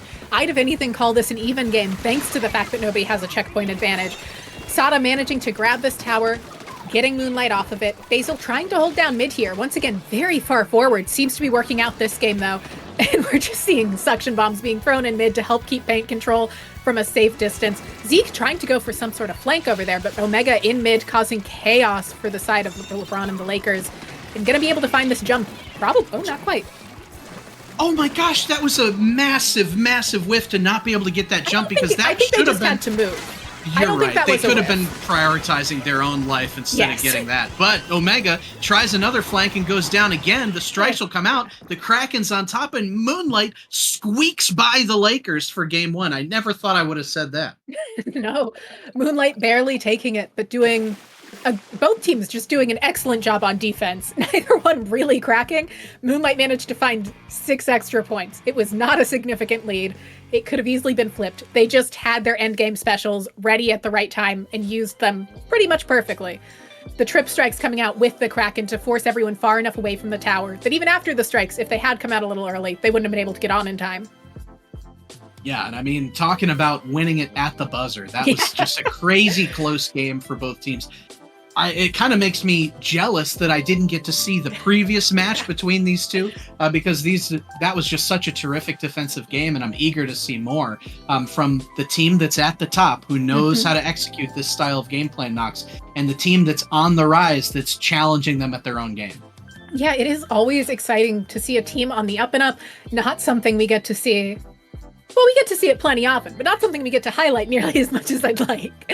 And this is such an exceptional opportunity to do it in a charity tournament where there's so much going on for good. And also, we're going to be going to Splat Zone's Barnacle and Dime, something we've seen LeBron and the Lakers do quite well on before.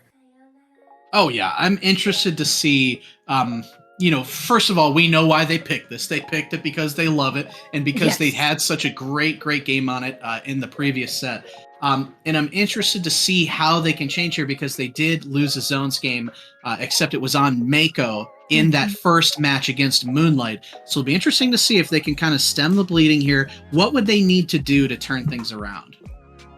I mean, there is not a lot they need to do. They need to find a couple seconds more of stability is really it. They need to get their push for an extra couple seconds. They're not looking for a lot here. They almost had that last game.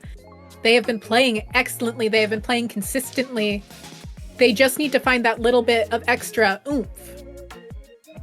Yeah, I think that oomph is all they're missing for sure. Is Barnacle could give them that opportunity because it does play into how they like to play with that more consistent upfront movement, playing with advantage. But here's the thing. Moonlight does that too. So could this counterpick? I mean, this is one that we've seen Moonlight counterpick yeah, also. Moonlight also will enjoy this. They have a 10 that will get to go back to 10 here. They're going to be thrilled. Yeah, exactly. So are they kind of almost playing into Moonlight's hands by picking this? It's very possible, and this is what I was saying earlier with counterpicks being so temperamental. Sure, your counterpick might be great for you. What if it's even better for your opponent? And that's something you always have to be being mindful of. I don't blame them for wanting to go here. It's a map they feel consistent on. It's a map they feel confident on. But if nothing else, it's also a map Moonlight does. Oh, yeah, as we do see, as we're getting underway here, just one other quick donation coming in. An anonymous donation for $10, which will match Squadaddle's $350 total match. Awesome work, everybody. Thank you for the anonymous dono, as Moonlight's going to take the early control here. Absolutely exciting to see it going on. Moonlight does get taken out here, though, getting cleaned up. And we're seeing LeBron and the Lakers looking to set up on this left side. As we always see on this map, this is not a map with funny angles. This is not a map with silly flanks.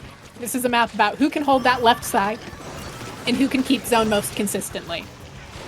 Nolan's Kraken coming in to try and scoop up the jump there. That will help flip the zone. The tent already seems to be helping. It's down currently, but I think it's just going to help them take so much more space and increase their zone of control much more effectively. Yes, along with that bubble, it just gives them so much safety to play around. The Nautilus does use their splashdown to get rid of it, but the decaf was able to jump out in time, and Omega's still back here, causing chaos, looking to take out this crab, going to be able to, finding the pencil potentially, not quite, but still a great push going on here from Moonlight, with Nolan and Shadow still being there to cause chaos with a lot to back up.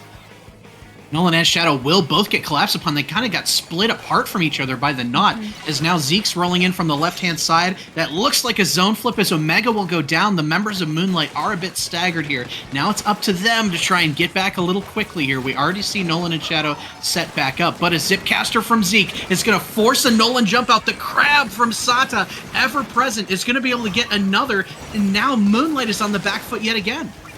Yeah, Moonlight definitely looking to try and break back in here to not lose lead. Nolan pestering with the Kraken, able to find one, trying to push back Epic even more on that pencil. And that is the zone going back to Moonlight. They're holding on to lead, forcing a jump out from the pencil. Nolan holding alone against that splash. Pretty good fight to be in if you're a 96 gal. Splash is a weapon you feel pretty confident against. Oh yeah, if you can get that range online. But Sata is able to scamper away, has the crab ready, which has been doing so much work here. Let's see if their team can capitalize this. Nolan will go down, chipped by the crab. Now rushing into zone are the Lakers, who are able to get that flip. No further scoring for Moonlight past the penalty, forcing a jump out as well. This next fight is going to be big, as Sata's going to crash in on the snipe. Zeke will pair that with a Zipcaster. 3 down for Moonlight, and this could be a lead flip if they can get one more fight win. The tent managing to jump out there is absolutely huge. Shadow held down that area for so long. Omega now going to have Nolan backing them up. Zeke in a really great sharking position. Not going to be enough, though, with Nolan taking them out. Just the pencil left up. This should be a zone flip in time back for Moonlight with the pencil jumping out. This kind of looks like the game that we saw the Lakers play against New Meta, where it just seems like they can't quite grind their way to the win, except now they're in the opposite position here, as Basil's going to have to back up a teensy bit. Specials online for both sides. Keep an eye on this splashdown coming in from Tiki Taka. It's going to get picked in the air, but so many others will go down paired with the crab. It's now just Basil. However, everybody was coolered. Oh my gosh, so Sata's going to go down in the zone, and Moonlight will maintain control. And that's what we've been talking about with the anchor being so important. That allowed for Moonlight to just stay in the zone and keep these points ticking down, getting them down to 21. The Zuka coming out, Omega just helping paint for now. What an incredible job there by Basil staying alive. Here comes the two specials to flip. The splashdown in the crab from Sata. Looking for more picks on Moonlight as Shadow's hiding up on the snipe there. The tent is trying to create some more ink here as the Lakers will maintain this zone. They don't have to go too far, but they've got to win again. Not able to get the pick is either pencil. The Kraken coming in here to stop a push coming in from Snipe. And that'll be Moonlight getting the zone back again. Going up 3. Just Sata is left. Sata having to jump out there. Gonna be looking to get a crab online, I assume, but there are 2 specials at the ready, one of which shuts down crab quite well.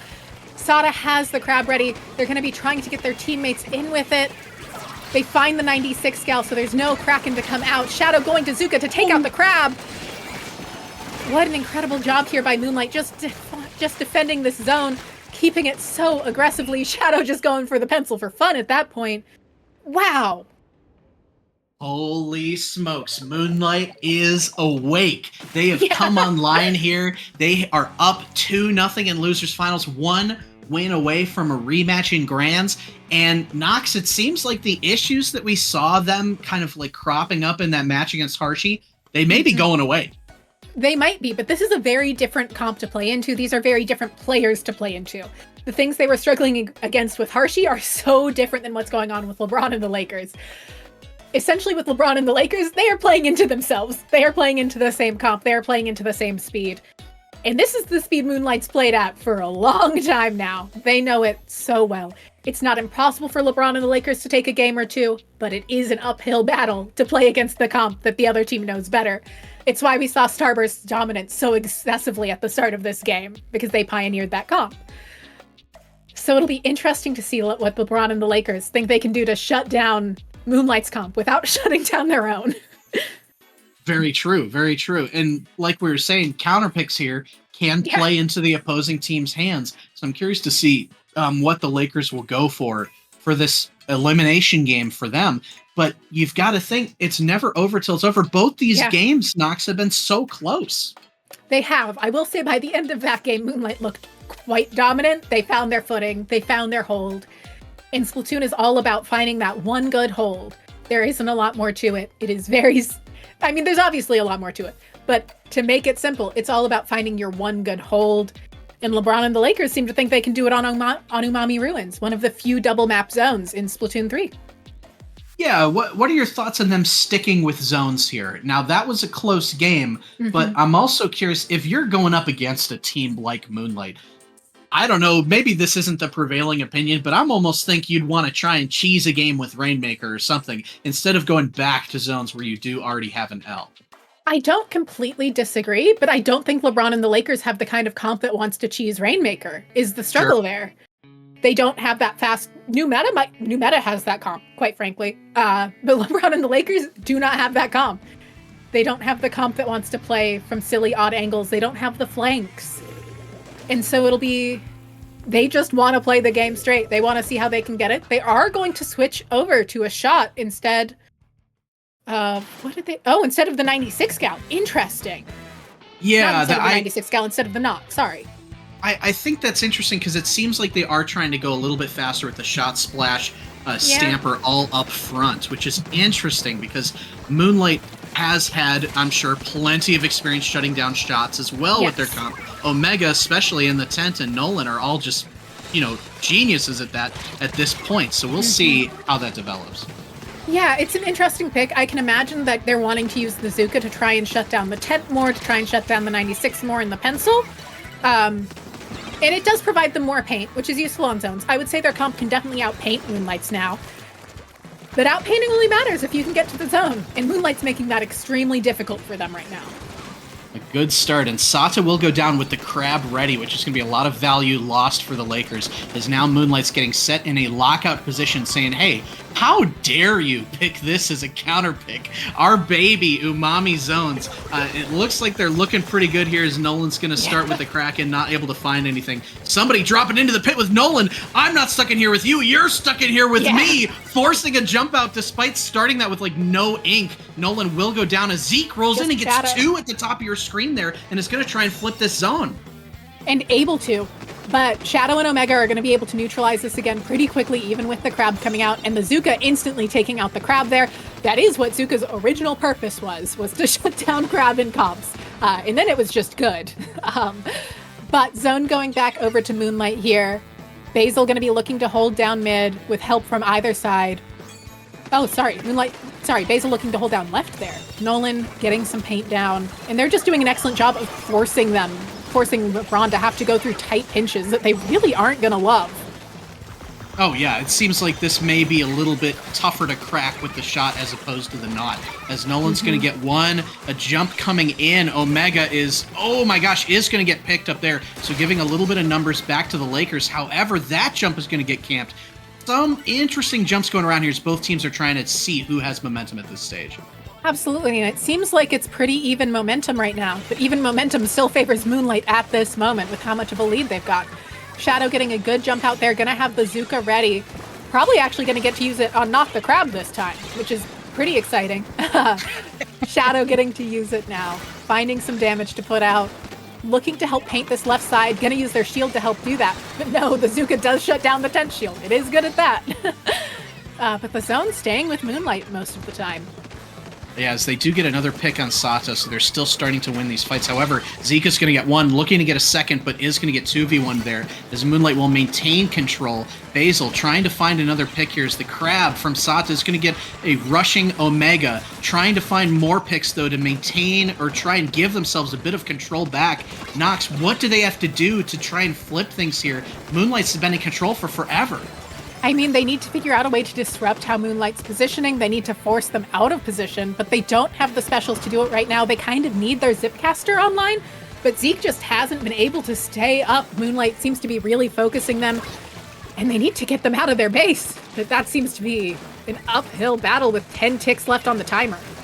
Ticking towards oblivion. It looks as though Moonlight is going to cruise their way to grand finals. A rematch with Hershey Has a Big Heart is upcoming as Moonlight gets the 3-0 sweep over LeBron and the Lakers. But before we focus too much on grands, let's give a big round of applause to the Lakers. The 9 seed dispatched many, many great teams and held their own against Moonlight. They'll finish in 3rd place in this event. Really incredible job throughout this tournament by LeBron and the Lakers. We got to see them have some extremely dominant games.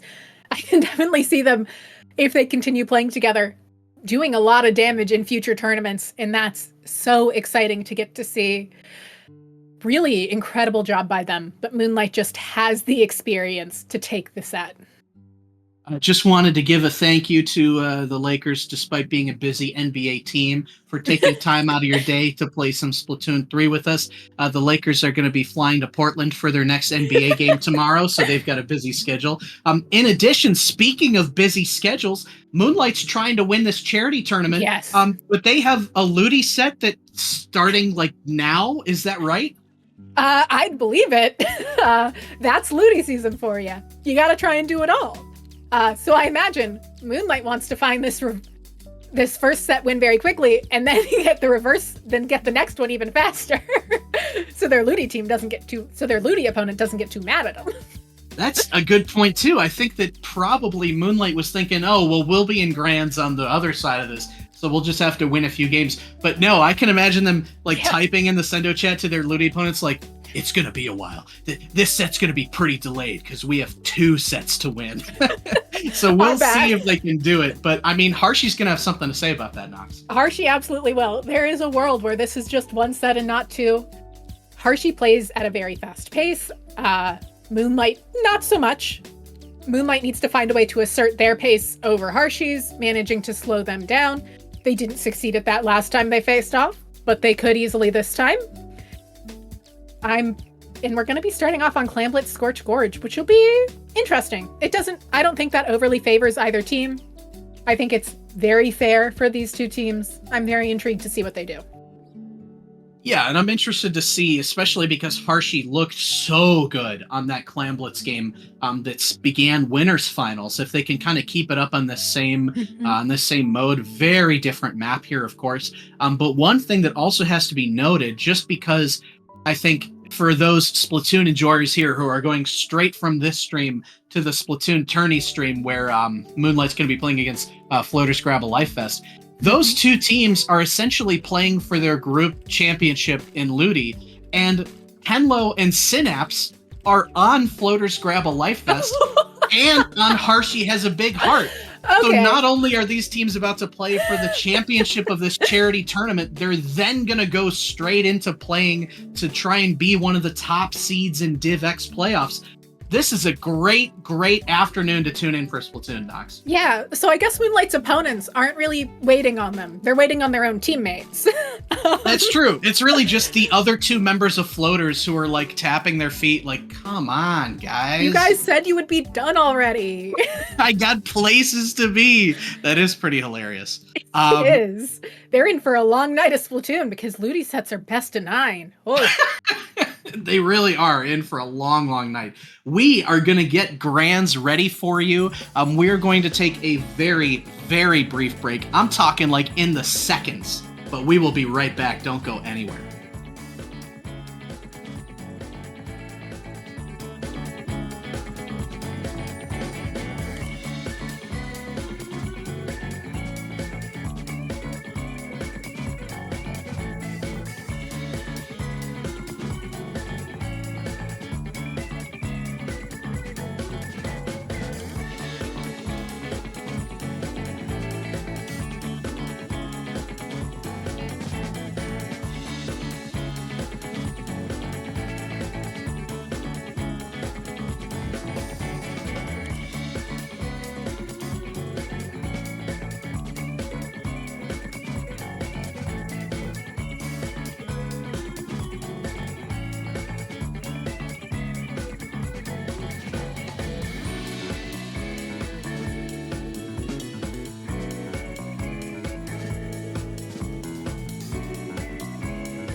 Good afternoon, splatters, and welcome back for the final time to Gamers for Giving. We've got an outstanding grand final set in the works here for you.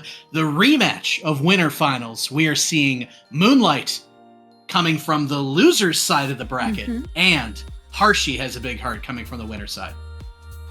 Yeah, should be exciting to see how this goes. We're going to be getting into it on Clamblitz Scorch Gorge, a map that I don't think favors either team's playstyle. Harshi playing much faster, Moonlight playing at a slow, methodical pace. It'll be interesting to see how they do against each other. I am curious because winners finals, as we saw, was not particularly close. Harshi did get a 3-0 sweep, and while the games themselves weren't complete blowouts, I mean, Harshi was pretty dominant in all three. Yeah. So we'll see if they can complete their sweep previously of Moonlight, or if Moonlight's got some tricks up their sleeve for round 2. And then 2 players on the side of Harshi, Synapse and Henlo, will go play against Moonlight again in their Ludi set after this. Oh yeah, that won't be on this channel. That'll be over on Splatoon Tourney as that's getting underway. But I mean, their Ludi set was due to start 8 minutes ago, so they'll be playing. They'll get there when they get there. Yeah, if Moonlight gets the bracket reset, that could be 3 straight sets that these teams are playing against each other, which would be kind of hilarious. It would be a very silly situation. But we are going to get into it here with Harshi probably just wanting to get this over with so that they can go get their Ludi set over with. Pencil coming out here, Carbon coming out on the side of Moonlight. That's different. Yeah, we did not see that before. We haven't seen that yet today. An interesting pick by Omega. Do you think that that's the right move on Scorch as opposed to the usual decav? I don't think it's the wrong move. I think it's an interesting move. It's not one I have seen before, but I could see it working very well for them, especially having a Kraken to move in with, having a Zap to move in with, having the Pencil to support them. I could see it working out quite well. It isn't quite yet, but it could be a great way to try and deal with the Viper and Brush, because those are also so fast moving. I think especially interesting is that double cooler with the Zap and the Pencil. That could help the Carbon to just have more chances to live. But on the other hand, if you're a Carbon, isn't that going to reveal where you are sometimes? So I'm interested in this comp. As the Brush says, stop talking about the comp, talk about me. I just scored 20 points. As Harshi is going to draw first blood here again on Clamblitz, which Nox is what we saw last time these two teams played too. Though, to be fair, I never love seeing just a one clam push. I know it's what they like to do, seemingly. Slows the other team down, distracts them. But also, you give them a free pity clam. Usually, not something you want to do, especially with a team like Moonlight, where if they get set up, they are set up. You are not getting rid of them. But Henlo not letting them get to that position, using the hammer, trying to cause some chaos, pushing Nolan into an awkward situation, getting the trade. Once again, we're seeing a bloodbath. It seems like Moonlight is slowing down Harshi's pace.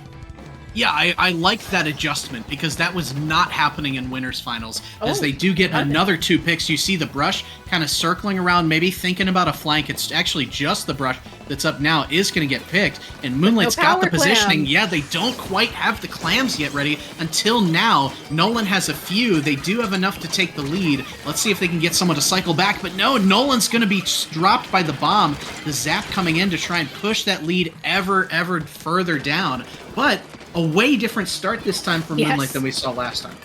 Absolutely. They seem much better at keeping control of the pace of the game. It seems like they found their footing in the last set against LeBron and the Lakers, but the Kraken coming out for Moonlight, looking to cause some chaos in mid and succeeding at it. The Brush shark in there, potentially thinking to pop out. Eventually does. Gets the cooler. Doing Brush things, quite frankly. Running around, seeing what they can get away with, and getting out of there if it gets too hairy. Honestly, there's nothing more genuinely wholesome and hilarious and that brings me joy than a Brush being a troll in Clamblitz in this game. Absolutely. Possibly in all of gaming. It is just hilarious. It is. So we are going to see if the Brush can continue to be a menace, how long Moonlight will let the Brush get away with whatever it wants before they retaliate.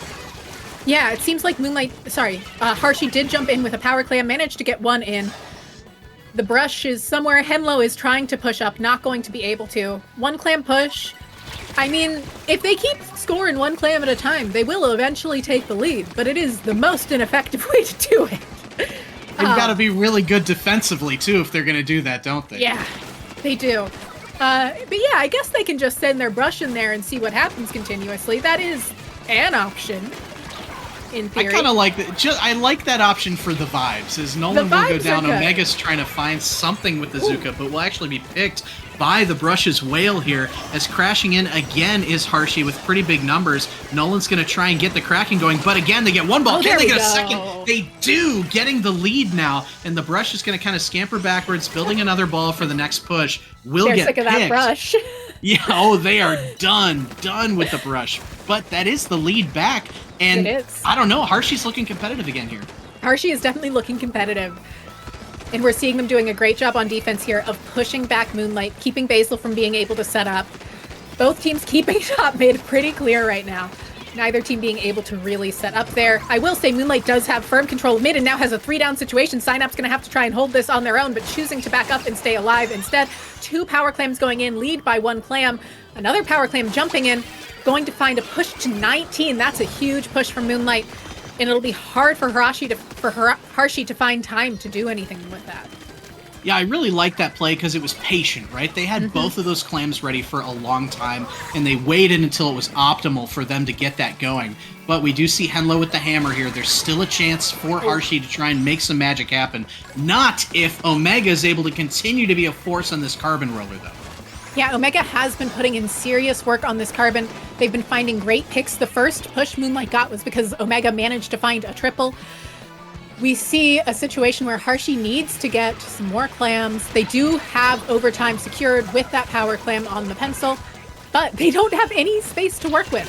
They have a Wiper alive, managing to find the carbon, having to dodge the pencil shots, close to having their hammer ready. They are coolered. There is some stuff to work with here. And the Brush managing to get in and do Brush things, quite frankly.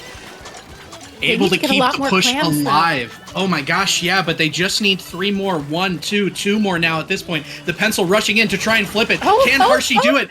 Oh my gosh, the pencil's able to get it, and Harshy is a big heart in overtime with an insane push. Will take game 1 against Moonlight.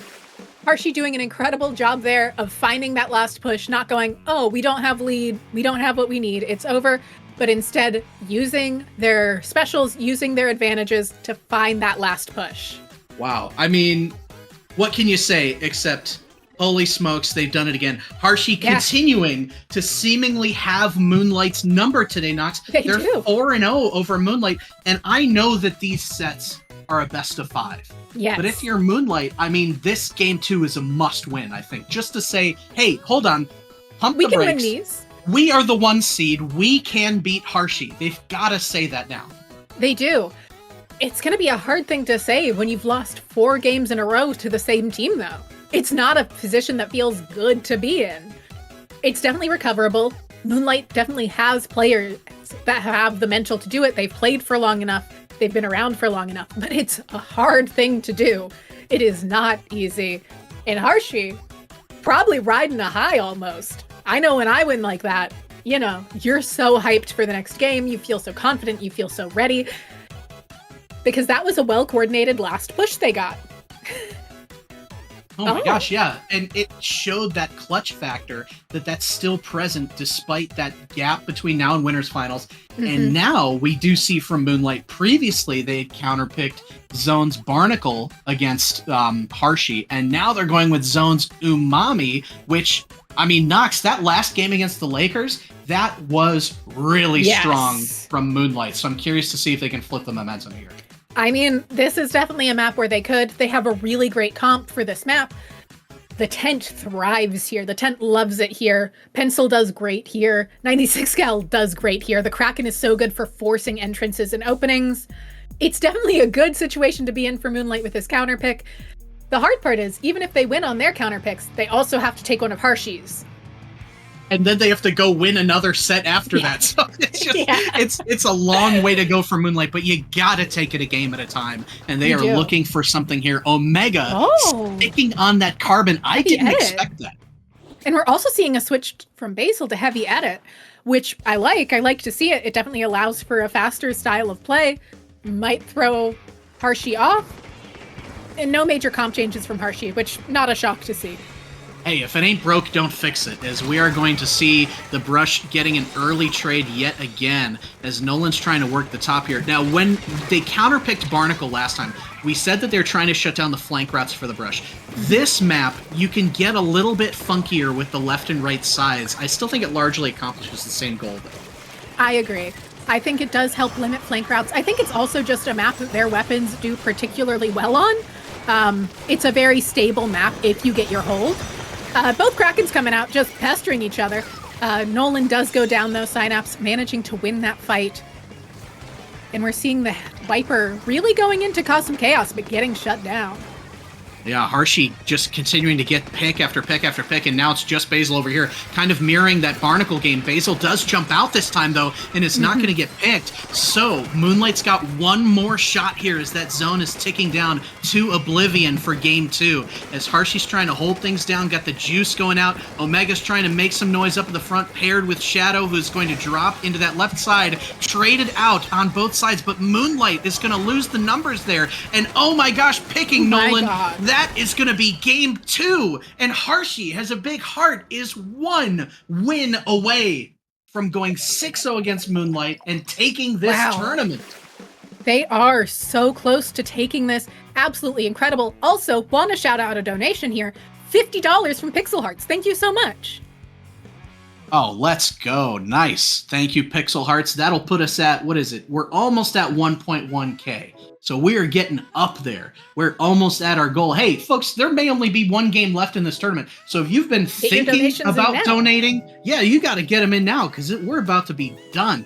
And just to remind, we very well could be. So just to sell it one more time, all right? Gamers Outreach, they're a nonprofit organization restoring a sense of joy and normalcy in the lives of hospitalized kids. Each year, millions of children and their families receive medical care inside hospitals. For many, hey, we don't like hospitals, right? The process is going to be scary and isolating. During this hospitalization, these kids losing access to friends, school, these moments that are typically defining their childhood. Gamers Outreach believes the world is better when kids can play, and gamers have the power to help. So they will donate equipment and software to hospitals. Every dollar that you send us is going towards, hey, maybe a brand new Nintendo Switch 2 at your local hospital. Who even knows? So get those donos in if you want, because this tournament could be over very soon. Yeah, it definitely could be. Harshy has been playing really well. Seems like they were just waking up again on Clan Blitz Scorch Gorge, but now are alive and ready to go. Excited to take this. Seed 2 versus Seed 1, although in a different order than we usually expect to see in Grand Finals. Yeah, we didn't expect this, right? Nobody did, but any given day, as they say, and the players on Harshy as a big heart are obviously extremely talented. I mean, Synapse, Harshy, Henlo, and the Brush player, they're just all so talented. They've been showing it today, and sometimes, like we were saying in the previous set, it's whoever can get those 2v1s, whoever's got that team play online, that is going to win out over skill every day of the week. Absolutely, and Harshy has had that online today. Usually that is something I would expect Moonlight to have over them, quite frankly, because Harshy is a pickup. Moonlight is a set team that's been around for quite a while now. I believe since around the start of Splatoon 3 at this point. Wow, they've been here now. But they are typically a team that I see great team play from, and it seems like something about how Harshy plays has managed to disrupt their normal gameplay. Yeah, and it's exciting to see, right? Because Absolutely. It's just like, you alluded to Starburst a while ago. It's just like when Starburst was kind of first, their dynasty was kind of on the downturn. It's interesting to see these teams that are just like such on this high pedestal in the scene that they are beatable, right? And it's not because we're sitting here like, oh, Moonlight, we don't like you, Moonlight. It's because it shows all of the rest of us that it's doable. Right? Yes. That anybody can eventually, with enough grinding and practice work, can take down the Giants. That's why we were lauding the Lakers, LeBron and the Lakers so much for that run. And that's why, hey, I kind of am interested to see if Harshy can do it, can win it all as the 2 seed. I would love to see Harshy do it. Though, admittedly, I'd almost love to see them do it more in a second set. Yeah, me too. I don't want to be done, Nox. No, nobody ever does. And it's always so exciting to see second set in Grands, but it seems like right now Harshy might not allow for that. Seems like Harshy really wants to get onto their Ludi set. Though then again, it's also Moonlight's Ludi set. Yeah, I don't know. I mean, maybe Moonlight's like, hey, wait, pump the brakes. We have to play Ludi again after this. Can we not go like 0-12 or 0-15 or whatever it would be? Like, give us a chance to beat you once or twice. Now, admittedly, and then we'll it's keep not. going. Admittedly, it's not all of Harshy's comp they'll face again. It's a slightly different team. They will be seeing Synapse and Henlo again, though, who are pretty. It's 2 out of 4. It's half of them. It's not nothing. Oh yeah, and I mean, with how talented Henlo's been up front on the Wiper today, especially, but always, it really goes to show, how tough of a matchup this is for Moonlight. That you're the 1 seed, you expect to win, but Harshy winning is not like this is some completely out of left field result. This could be an expected result for sure. Yes. The sweep, I wouldn't necessarily predict. But, no, I would expect it to be closer. I'm not shocked to see Harshy taking it. I am shocked to see it not be back and forth, because it doesn't shock me that I would expect them to be a little more equal, but we'll see if that changes here. Moonlight could always reverse sweep this set as we go to their counterpicks, Splat Zones, Barnacle, and Dime. Yeah, it's interesting, right? Because they tried this once before in winners finals against Harshy, and it didn't work. It was also an L for them. So we will see now if the elimination game of the tournament for them, if they're able to find some different approach here on Barnacle that did not work last time. Do you think Omega sticks with the Carbon, or do we see some comp changes from Moonlight here? I mean, I could see the Carbon staying here. There's a lot of ledges to play around. There's a lot of tight corners. There's a lot of spaces that people want to drop into. That is Carbon territory. There's also a lot of open areas where a tent shield can do a lot. So it's also good tent territory. So it could definitely be either way. It seems like the Carbon worked out decently well for them in that first Clan Blitz game. They did almost take that. They just needed a little bit better defense at the end to hold it out. So it just depends. Are they confident that they can take it with the Carbon? I wouldn't be shocked to see either way. I would like to see the tent come out probably. I think it's a little more stabilizing. Oh, but we're getting a Nolan Classic. Oh my gosh, this is a blast from the past here. Is we still don't see the tent, we see the splash, we see the double crab, we see the Carbon. I mean, they are trying everything just to get a win against Harshy. Nox, do you think this is gonna get it for them, or are they doomed? I mean, it could. It's a good crab map. They have a lot of range. They have a lot of safety because of it. And Omega allows them to have really strong offense even with all that safety. We're seeing a crab out. We're close to a Tacticooler. We see one go down. I worry about them getting back in with this comp if they don't find picks early with the Carbon or the crabs. I can see that angle too, for sure. And the Pro, I think, going against the 96 may be a tough matchup, as we see Omega trying that left side and jumping out again. Now, Harshy's looking for the tournament-winning lockout here, as they do have the Kraken online. Shadow, you see, is going to get dropped upon, traded out by Omega with the brush there, as Nolan's Crab is going to try and give them an entrance, chipping Henlo there. 2v2, but they've got to try and flip this zone soon, Nox. Yeah, they do, and they just don't have the people or specials to do it, as the Kraken comes out, forcing Nolan to scatter. The brush moving forward, Synapse pushing everyone out of position with that Kraken. There is a crab at the ready, but Nolan's gone down. Two go down to the hammer throw. This is going to be game here. I'm going to go ahead and say that. There is not a way for Moonlight to break back in time. That was the tournament win. That hammer won the tournament from Henlo against Moonlight. 3, 2, 1, and that'll do it. As Henlo with the crazy hammer throw double, Harshy has a big heart with a dominant performance again against Moonlight after the comeback in Game 1. Games 2 and 3, Nox, they just put the foot on the gas, and they went 6-0 against the 1 seed. Yeah, they just needed a game to warm back up after having not played for a bit, I guess, because Harshy looked dominant there. There was not a moment where they needed to think or hesitate. They were moving together as a unit. They were finding every pick they needed, and the crabs just couldn't come out fast enough. That is part of why crab comps fell off the way they did. They are slower. They can't find those quick picks, and Harshy just showed that off. Impressive work. I'm picturing, like, you know that meme where it's like the honey, it's time for your whatever, with like the really tired guy, like the really tired Moonlight that's like 0-6 against Synapse and Henlo, and it's like, honey, it's time for your 9-game Ludi set. Oh.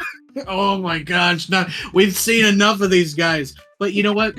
These teams, both of these teams are filled with players. Absolutely. If you're going to be playing at the top, you've got to have terrific mental, which both these players do. Like Moonlight could come back and 5-0 sweep their Ludi set, right? Absolutely. Because these guys just don't get bothered by losses. So, hey, if you still got time, head on over to that stream and go see that. That'll be starting 27 minutes ago. There might be a few minutes before it really gets going, because I'm sure the players need at least to grab a snack or something. No rest. They've been playing for what, 4.5 hours already? They've got a little bit more to go, right? Yeah. Well, folks, what a terrific event it's been, and what a better way to spend a Saturday afternoon than to watch some Splatoon and to toss some dollars towards a healthy cause. This is your last chance to get those donations in here. And congratulations once again to Hershey Has a Big Heart. We're the champions of Gamers for Giving 2025. And, you know, I think I speak for all of us when I say that hopefully our great community in the future can continue to come together for the greater good, from the players to the production staff of both streams, and to all of you who have been supporting us today. So just wanted to give a big thank you to everybody. These events are so fun to do, and just glad to be a part of it. Absolutely. It was such an honor to get to do this. What an exciting tournament. And what a fun upset to get to see. And we saw so many great upsets throughout the day. Once again, huge congratulations to New Meta and LeBron and the Lakers. Just really incredible gameplay. Yeah, and I mean, you love to see those new teams kind of come up and represent, and not that they're new, but that they're new on the sense of like taking down some of these DivX monsters. Well, New Meta's been around doing that out of memory. But it's nice to see them back again. I haven't seen them for a minute. Yeah, then they were like, what, the 7th seed? They ranked that high for a reason. They outperformed their seed, so maybe they'll get a little bit higher seed next time around. But between now and next time on the Mike Knox, where can the good folks at chat find you? You can find me on Blue Sky, and you can find me on YouTube. I have a few player interviews going up there, and I have another one that I really need to make sure gets posted, hopefully today, because it's with one of the winners from today. Oh, player interviews. Tell us more about that. Well, the one I need to get posted is from Synapse. I did it, admittedly, a little too long ago, but it takes me a while to get them posted. But yeah, I do interviews with top players when I can find the time. And I post them on my YouTube channel, NoxRaven42. And I will also post when it's up on Blue Sky at NoxRaven42. And where can they find you? Yeah, that is exciting. That is awesome. So my name is Sofa King, not doing any socials at the moment, but hey, trying to be on the mic as much as I can. You could find me here. You could find me over with Falco and Keon and Saf at Ludi Tonight, the Splatoon tourney streams. But either way, folks, thank you again so much for this great event and for tuning in. Last chance to get those dollars going. We're at 1071 and counting. But either way, we've been Sofa King and Nox, and we will see you next time.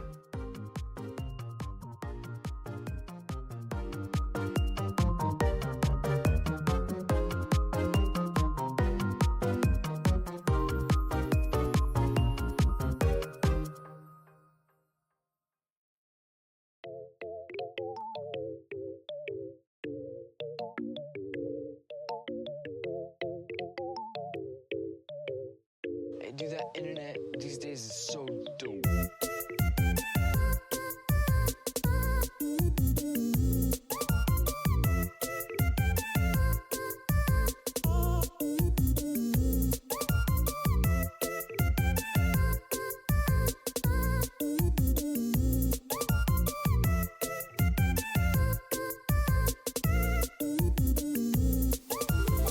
Hey man, what's up? Hey dude, that internet these days is so dope, man. School sucks, dude. You can just go on the stinging internet,